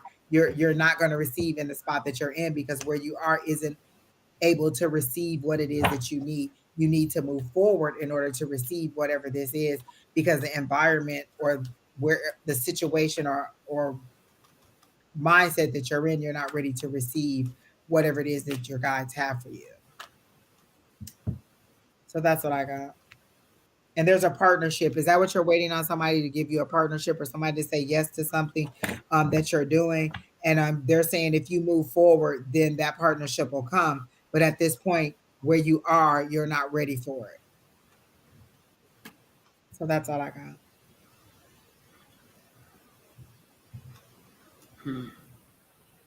I'm not getting any energy around Jack, so I really don't have much to offer. I don't know why. I'm just not really feeling. I get the resistance, like he's really resistant to it. So that may be why you're not getting things, that he's really resistant for, or he's really, really stubborn. Like they're showing me a mule, and no matter how hard your guys try to pull you forward, or how hard your higher power tries to pull you forward, you're just not moving forward. You're standing here because you want it your way, and you want it exactly the way that you see it. And they're saying you have to understand that we can see the whole total picture, and we need you to move forward in the way that we've been telling you to move forward. They've sent you signs, they've sent you synchronicities, they've sent you all kinds of symbols, and it's not that you're even ignoring them. You're just like, nope, I'm not, nope. It has to be this specific thing, this specific way. And that's what the problem is. That's why you're not moving forward. Yeah. That's about the best I can. That's better than what I can do, because there's nothing for me there. Sorry, Jack Black or Jack, whatever it is. Jack Mac. Check Mac, check Mac. And then twos are also decisions. Like that's you. That's real personal. So Mhm. that's all on you. All right, Keena, who's next?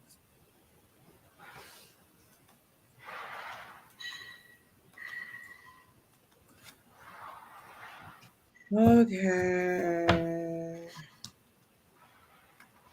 So, Jack Mac, I see you said that you have a lot of stress. Um, so if you get the opportunity that you want, you don't think there's going to be more stress with launching this project or getting this thing to fruition? Like you have to learn how to manage your stress. Saying that you have stress means nothing. I have 4 jobs, sir, and a child that is 17 who is driving in Phoenix traffic. So that's that. I have stress too. You have to learn ways to manage your stress. Get a lava rock bracelet. Get amethyst. Get black tourmaline. Get things that'll help absorb the stress and take the stress away from you. Release all those things that are no longer serving you. We just gave you all these full moon rituals. We just told you all these things that you could do. So release those stress things that are holding you back or that are holding you down. Saying that you have stress, everybody has stress. You think that there's one person on earth who is living a stress-free life? Everybody has stress. You're speaking to the choir. Mm-hmm. Absolutely. Absolutely. What's coming toward me in love, says Chrissy. Before we move on to I'll let you go first. Before we move on to Chrissy, don't forget, folks, use your affirmations. Use them daily. This is my preaching on affirmations. I do it over and over again. One of the affirmations you should be saying over and over again on a daily basis, consistent. Repeat it like you mean it. Mean it like you say it like you mean it. And this is it. I believe in infinite abundance. My wants and needs are always met. Say it. Don, when I would say that every morning when I wake up and I say this is going to be a good day or today is a good day. And then I say that affirmation every single day. Yep. And again, you can leave it up to the universe to make decisions for you and use your energy how you want. But I'm telling you, if you, like Angie was trying to point out there as well, is that if you use your energy, if you determine how your energy is used in a positive way, you direct it, the universe will respond. And so do that. And by the way, I'm going to give you all a sneak peek at what is coming up for me. I have written a book on affirmations, which you heard me preach about many times. I'm going to show you the cover, the proposed cover, just a little peek. And I think I have it up. No, wait a minute. Maybe I don't. Hold on. We'll get there. I should have been ready. I thought I was, but I wasn't. It doesn't matter. Here we go. This is the proposed cover. And again, the book hopefully will be out before too long.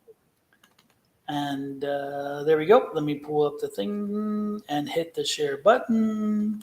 And I believe in it like you would not believe. Like every day, I know I have to deal with a difficult person. I say, today's a great day. I say them affirmations and I believe. Listen, I even have this affirmation on a cup. Absolutely. That Don sells in his store. And I love that cover. I love this book. I love all of it. The Ultimate Power Within. I love it. So it's coming soon. We're working on the edits now, and so watch out for that. But again, it goes back to, and the reason why I wrote that book is because I believe so much in affirmations, and I repeat over and over about it. And I figured, you know what? If I talk so much about it, let's put it out there. Let's put it in a way so people can learn how to do them, so you can learn what they mean, so you can see the research. There is scientific research that has been done that proves these work. And it's not me just telling you. And so again, the book has all that information in it, and the research, by the way, the research that was done and the research that I quote has been footnoted. So you can go to those footnotes.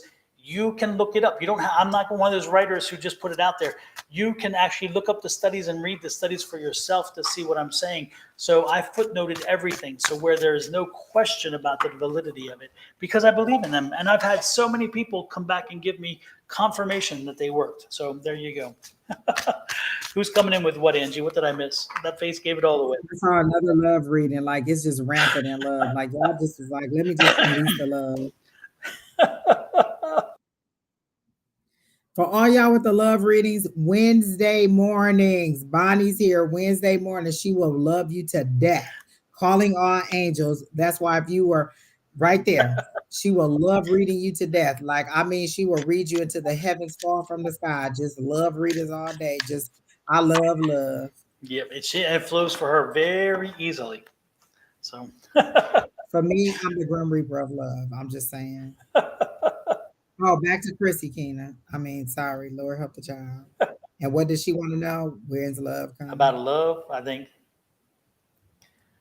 Um, All right, let me do a past, present, future. I can't get into this energy about love, so I'm just gonna go ahead and woo, praise the Lord, people.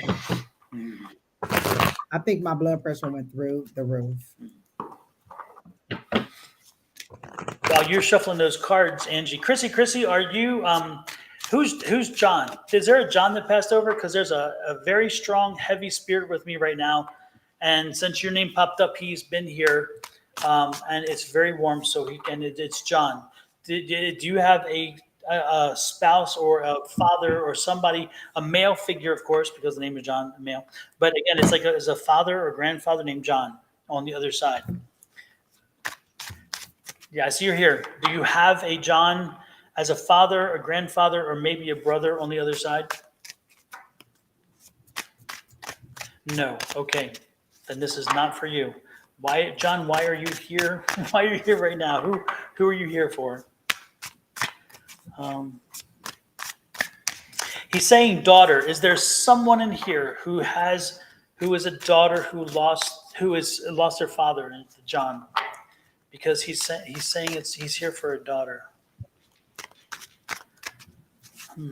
I'll work on it. What you got, Angie?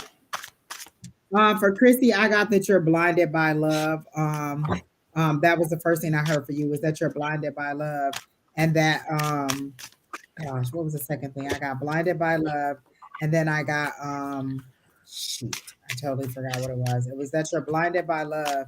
Oh, that you lose yourself because I heard Eminem. You gotta lose yourself, that song. So you lose yourself in a relationship. You submit so much to them that you lose yourself in a relationship, and they're like, you need to understand compromise and cooperation, not so much just laying down and allowing them to walk all over you and be whatever you need in a relationship. So right now it seems that you are in a cocoon that your higher power has put you in because you need time to understand that you are important in a relationship and not just allow whatever happens in a relationship to happen to you. You don't you give so much, but you receive so little in a love relationship. And so right now, I don't see anything happening for you in love for the rest of the year because you're so dreamy and so, oh, I'll just, if that's what you want, then that's what we'll do. They want you to fix to find the confidence in you. That's what I'm getting, to find the confidence in you before you're allowed to be in another relationship because you give too much and you lay down your power too much. You relax and allow everybody else to make the decisions for you. I got the page of swords, but in this way, the swords is you speaking up and finding that clarity to understand, wait a minute, I am important. You can't talk to me that way. You can't treat me that way, and you deserve to be treated. So that's what that page of sword is. That's that clarity. That's that new thought. That's that new thinking coming in. But it's also the delay that they're telling me about, that you're not ready to receive that love yet. And so I don't see anything coming for you for the rest of the year for love, that is going to be serious. And if you do find anything, it'll be you forcing love or forcing a relationship because the divine is not releasing you yet to be in a situation until you recognize the importance of self-love, self-care, self-esteem, and being mindful of who you are. Like, do you even know what kind of love you want, or do you just accept whatever it is they give? Like, do you know what makes you happy? Like for me, it could be just sitting on the couch watching something on Netflix, eating some Chinese food and some ice, or maybe having my Red's apple ale or whatever it is, but sitting there and just enjoying that time. We don't have to go out all the time. We don't have to do all these things. It's just enjoying. So do you know the things that make you happy in a relationship, and then not necessarily demanding, but not always giving in to what they want versus what you want and what makes you happy. So then I got the Ace of Cups, but I got it in reverse because you're just not ready for the love. That new cup of love just isn't coming to you yet. So that's two aces. That's two. No, I got the Page of Swords. So this first one was the Page, and so now this one is that Ace. And I just feel like you're not ready for new love to come in. That's why it's in the reverse. And I don't even usually read reversals, but they're telling me that you're just not ready for that cup of love to come in yet. You do self-care, but they're saying in a relationship, because they said you lose yourself in a relationship. Yeah, you do self-care when you're out of relationship, but when you get in a relationship, it's like, oh, okay, well, whatever you want. Oh, okay, well, if you think that's right. Like, so you give way too much in a relationship than you receive in a relationship. Is how they're selling it to me.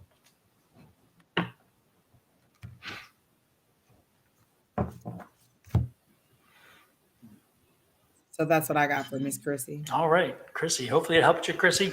Um, uh, before we move on to space, I want to go back to, was it Julie? Julie, about your dad?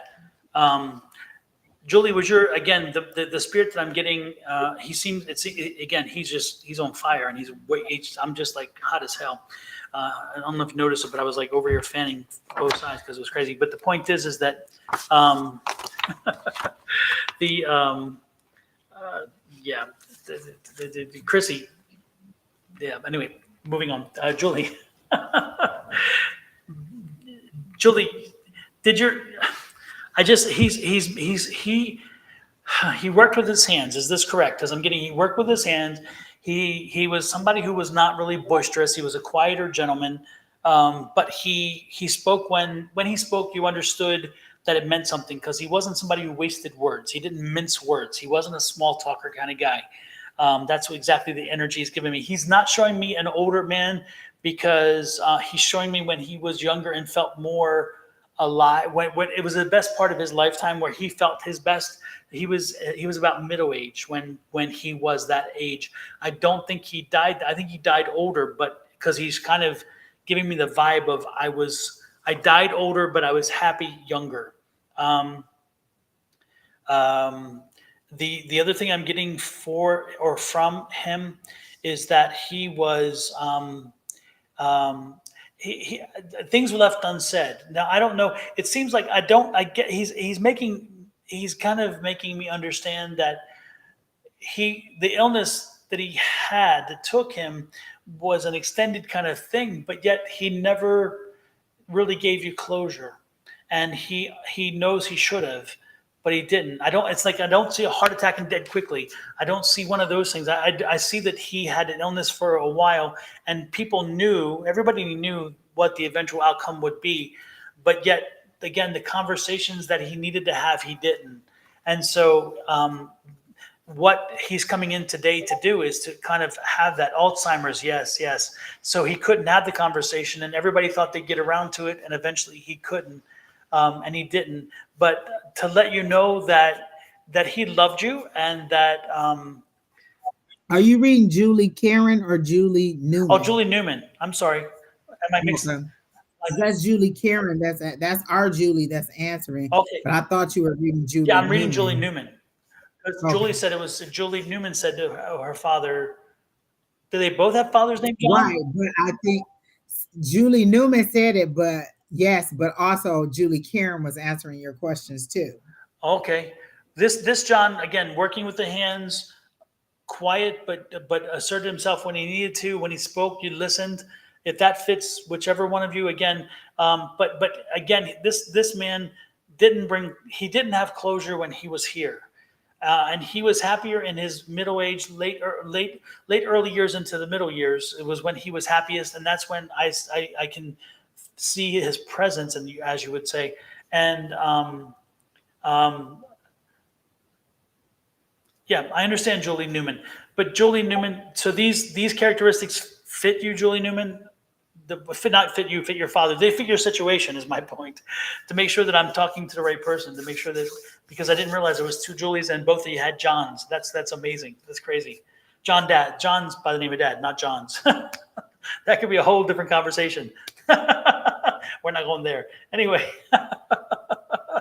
But no, he's here, and actually, he just laughed. He must have had a good sense of humor because he just laughed when I said that, which is interesting. But he wanted to know. Also, whichever one of you did he? Yeah, his 30s was his best years, of course. Yeah, that's what I was. That's what the energy, and that's how he presents himself. But Julie, did he? He gave your mom a piece of jewelry. He's showing me a piece of jewelry that he gave to your mom, and then did your mom give it to you? Because again, this is he's bringing that to my attention. So do you have a piece of jewelry that your mom gave you that he actually gifted to her? And does that? It's not a ring.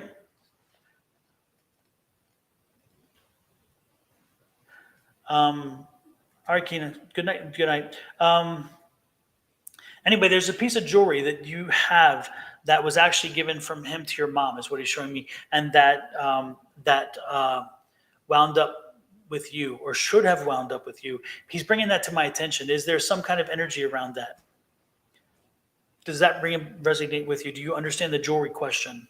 And again, the jewelry was given to you from your mom, but in actuality, it was from your dad. Not that I know of. Okay. There's something coming then. There's maybe, if your mom is still around, ask her about it. If she's not around, talk to your brothers and sisters or siblings, because again, there's something. He's drawing me to that piece of jewelry, and there should be a piece of jewelry that comes, that is with you or should be with you, that he got your mom. And he's showing me necklace. It's going to be a necklace. It's not a ring. It's a necklace. And it's like a religious medallion on it, maybe. Was he? I get like my mom died. Okay, that's what I'm saying. When she died, did somehow the jewelry get dispersed to the family members and somebody else get it? There's a piece of jewelry that should have come to you. And again, it's a necklace, and it looks like he's kind of. It makes me think of a religious kind of necklace. Like, I don't know if he was Catholic or whatever, but he gave her this medallion with like a religious figure on it. And it's not Mother Mary. I don't get Mother Mary on it, but I can't figure out the figure. I'm not Catholic, so I don't know the different saints. But it's something like that. So that was. There's something about a piece of jewelry. Talk to your family members and see if somebody got that piece of jewelry. He really wanted you to have that. If you could find it, that would be important for him. Let's see what else. Also, Julie. He's wondering. He's wondering. No, he's not. That's not. No. I'm going to ask him to kind of rephrase that. Yeah, Julie. Who stole your power? Who took your power? He's worried for you because he feels like you've lost your power. You've lost your, you kind of lost your way. Like you've lost your energy. You let somebody steal your power or your thunder. You were like a firebrand. You were somebody who was on fire, who wanted things, and slowly you've kind of lost that zeal, maybe, or you're not quite feeling the energy, and he's like, you need to get that back. You need to get it back. That is you. That is your essence. Find that energy again. Get back to that, because he's showing me that you kind of lost a little bit of energy, and it's like and it feels like it was kind of slowly drained from you or taken from you, and he's not pointing fingers, and I'm not pointing fingers at how that happened. All I'm saying is that he's really stressing to me that you need to find your power again and live in the moment and live in yourself, live in your power. So get your power back. Do what it takes to find that energy again, to be alive again. I mean, he's showing me that you kind of pull back, that you kind of aren't as social. Yeah, you did lose it. Yeah, no, and he's showing me that. So he's asking me to. That's one of the reasons why he's here, is to tell you to get that fire, get that energy, get that power. And if you have that necklace, if you can find that necklace, there's some energy in there from him, and I think that's why he's bringing that. That when you put that necklace on, you will feel it. You will feel his power. You will feel his energy. So know that he's here. Know he loves you. Know that he wants the best for you, but know he wants you to get back to you. And make sure you find your power within. It is there. It is there. Just find it again, okay? Love, light, and energy to you. I bless you, and know that he's there because he loves you, and he's there to support you. Ask him, speak to him like you would speak to me or Angie. Speak that language right out there and communicate with him, and don't be surprised if he responds back to you, okay? And So yeah. It's I was trying to pick up something and I couldn't understand it. It's like yeah, I don't know. There's a scent that I'm getting, and it's like and I'm thinking when you know when he's there because he's giving me this scent, and it's and when he's around you, he makes that visible so you can smell it. So make sure that when you smell that, you know that's your dad. That you know that smell of your dad. And so don't dismiss that as being just you're being crazy. That's when he's around you. So talk to him when you smell that, okay? So there you go. Because of my teeth from seizures, I am embraced from losing them. Embarrassed from losing them. Oh, I get it. But don't let that stop you. Do what you have to do to take care of that issue and bring yourself back. Okay, don't surrender your power. Please don't surrender your power. That's what he's trying to tell you. Whew, man, that was interesting. That was a good read. So I'm going to ask him to step back because it was warm. But know that he loves you. Okay. Who loves you, baby? Who loves you? Let's do one more, Angie, and then we're going to get out of here. Which one? Who do you want to pick? Pick one. Pick a card, any card. Pick a number between 1 and 3. Which number resonates most with you? Every day. And if you have to be ready too because it comes fast. and if you don't know what that means you haven't been watching my channel. So make sure you follow my channel here on YouTube. Make sure you subscribe because that is my daily download, and you'll get a daily download every day if you have my channel as a subscription, as a subscriber. Talk about merciless plug, right? Sharice Copeland, what was your question? Or will I move? Okay. I mean, when will I move? I got not in the next 30 days. So will Sharice move in 2023? I gotta know. Oh Lord, don't do it. I don't see you moving in 2023 at all. No, everything. It'll be sometime next year. Nope. Yep. Yeah, don't do it. This is not. You're not prepared. Like you like I don't feel like you've prepared mentally for the cost of moving. You're just like, I want to go, and you haven't prepared. You haven't saved. You haven't decided what your budget is going to be. Yeah. You haven't decided what your budget is going to be. You're kind of like trying to take 2 sticks and rub them together and make a fire, and you're just not. Your ends aren't going to meet again. You're going to put yourself in a worse situation. You're not ready to move, and I understand there's a desperation to get out of whatever situation you're in, but you have not prepared adequately to make it successful for yourself. Hey, Levita, nice to meet you. Last name Kumar. I'm about to block you because you're being creepy. He was on when me, Levita, and Sherry was on. He was trying to he was asking about another lady. We told him that situation wasn't going to come out, and now he's all over Levita. Levita is a child, and you are a predator at this point. Yeah. So Miss Sharice, I'm not getting that you're going to move. I think that it's a good move for you this year. I think you need to get all your ducks in a row. I do see. Are you in North Carolina, or are you thinking about moving to North Carolina? Is that where the move is that you're trying to go? Because I'm seeing like new job opportunities. Like I'm seeing a road this way, a road this way, and a road this way. So there's job opportunities that are going to come up to you. But I'm getting North Carolina or somewhere green down in that area. Are you thinking about moving to North Carolina, Miss Sharice Copeland?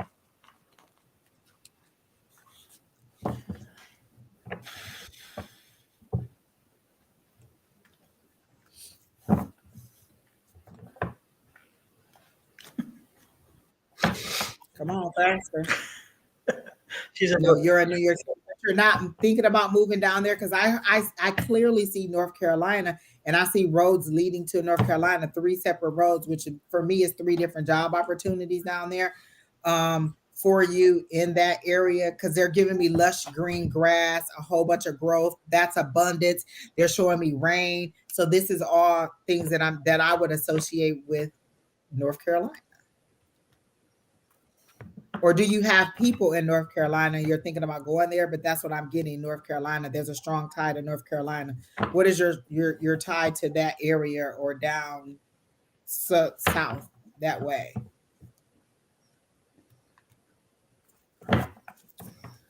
Okay, well, on the move, it's a no for 2023, maybe 2024. Again, saving some money, making sure that your budget is in line, and then getting some more business opportunity, some more income coming in.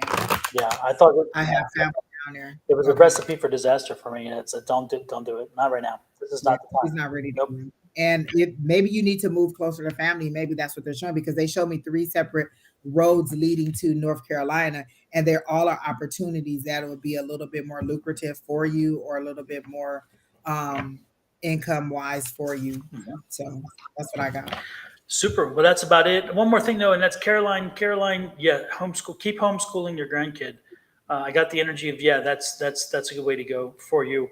It helps. I think it makes that connection for you, and I get the feeling like it's a bond for you and for them, and it's time that they'll always have with you. So I do believe that maybe you should. I do believe you should because I'm getting the energy of yes. And that's what I was getting from that. So go for it. Angie, any exciting plans this weekend? Oh my God, too many plans. We're going to a comedy show. We're going to a concert. I'm gonna catch up on some sleep. I gotta work. We have a lot going on this weekend. My niece's birthday. Whenever she tells us where we're going out to eat, yesterday was her birthday, so we're 21, waiting right? to plan. She's 22. Wait, what year is it? She's 23. Oh, I thought it was 21. So it must have been an old, like a 2-year thing or something, because I saw the 21 thing.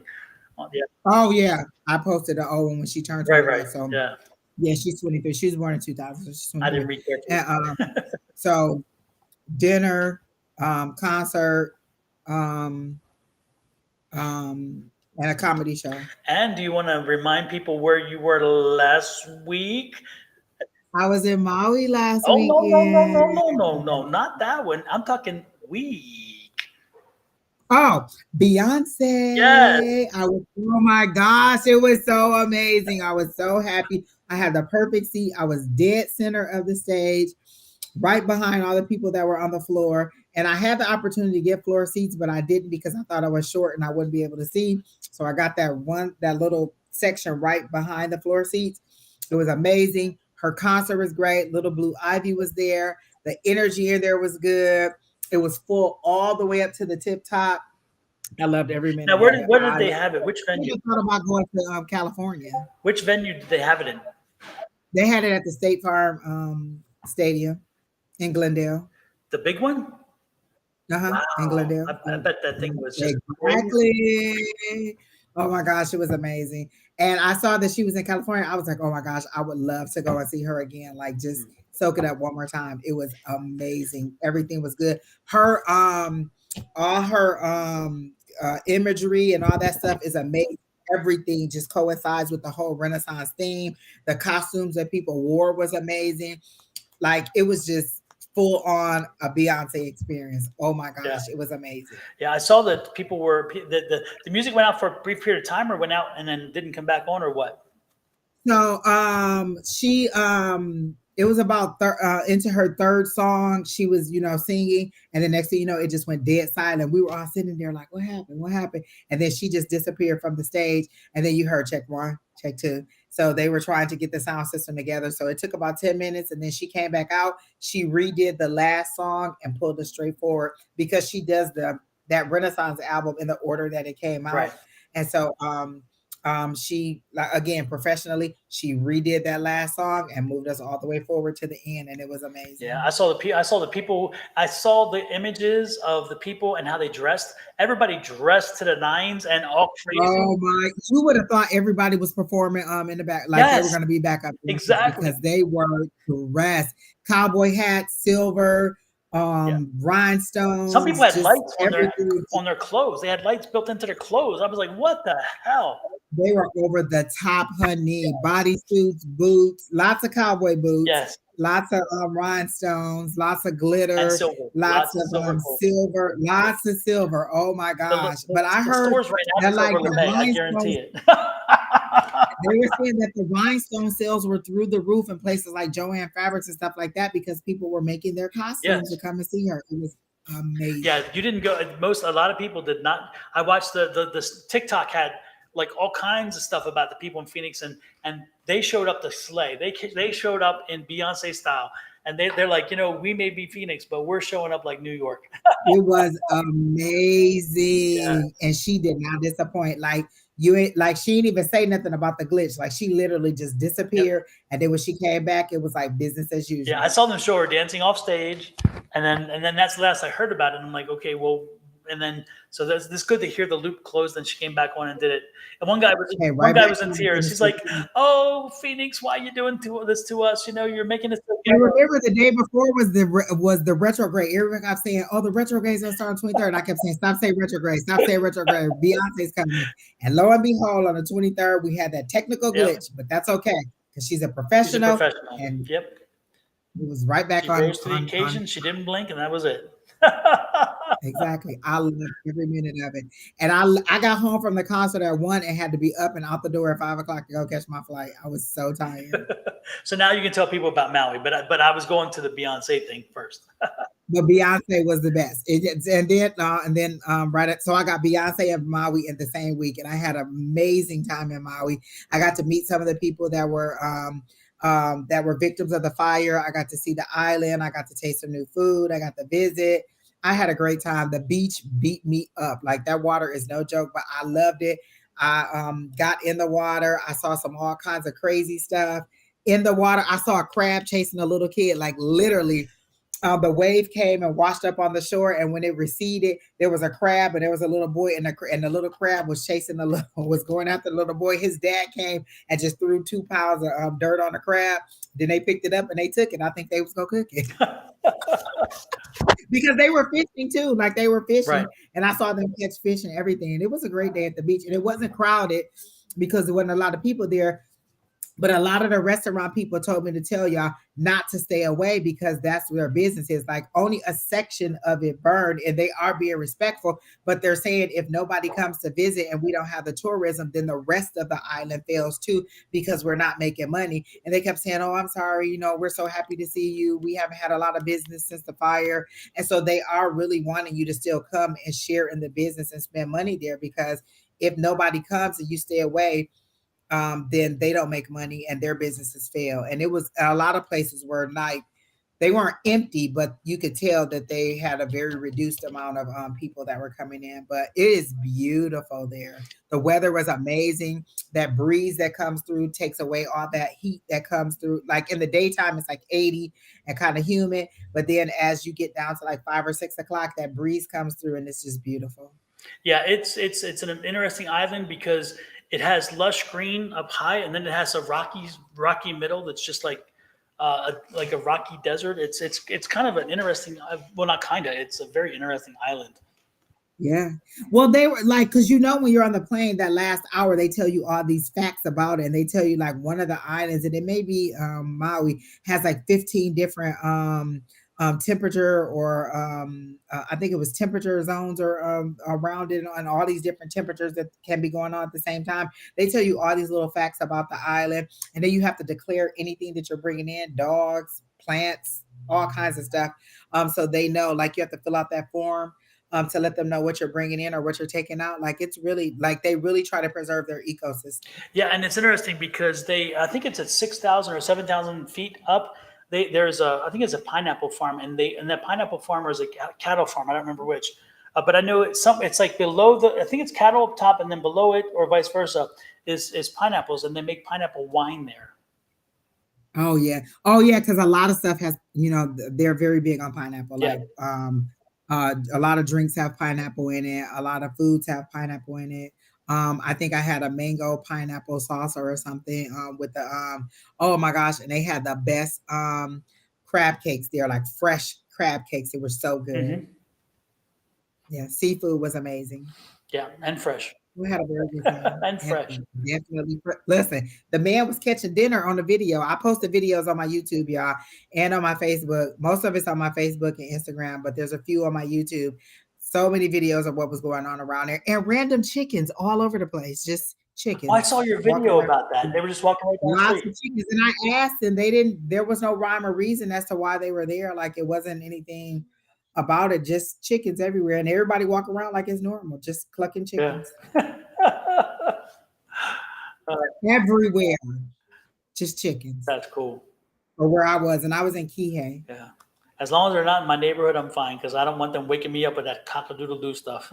Oh my gosh. And they just, and the person I was with was like, that don't bother you. I was like, I tune it out. Like I have kids, I can tune out anything. I don't hear none of that. Everything, just clucking and crowing and just, but they are loud, extremely loud, and everywhere. Literally, just walking down the street, they're not scared of you. They'll eat right out of your hand if you feed them. That's crazy. That's interesting.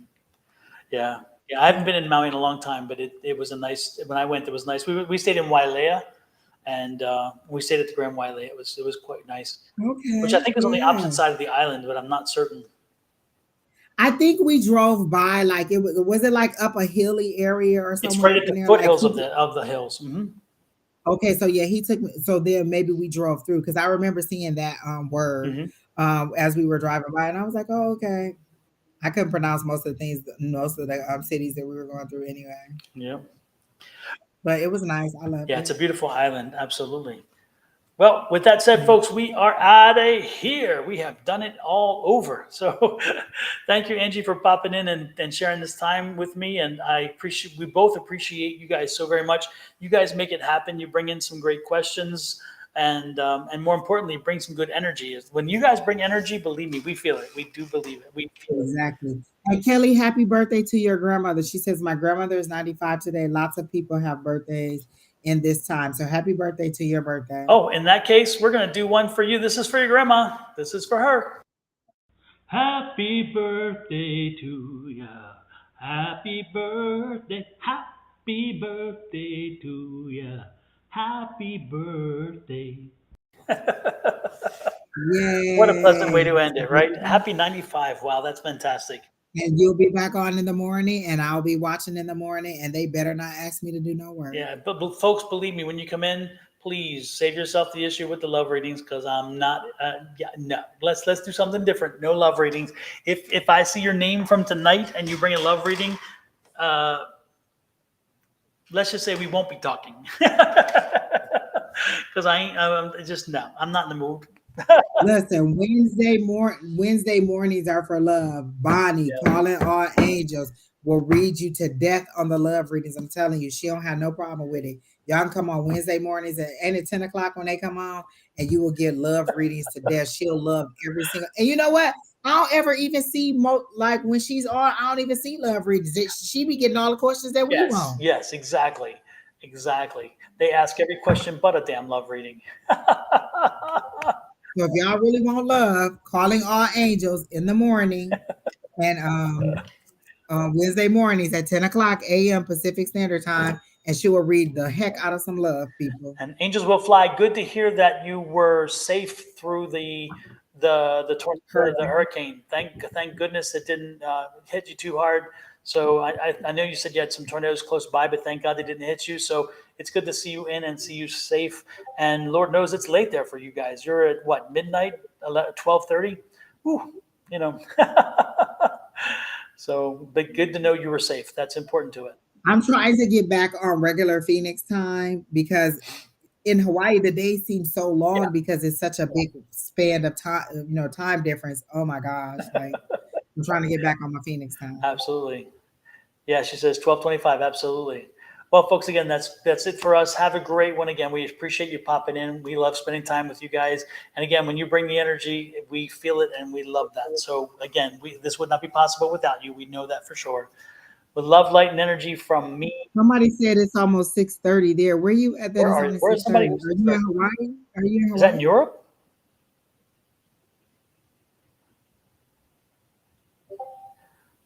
Kelly, is it Zhang? Yeah. Are you in Europe? Is that her? Netherlands? Oh, she's in the Netherlands. Yep. Oh, okay. Yep. Super. Well, thanks, angels. You have a great night too. Then good morning, Kelly.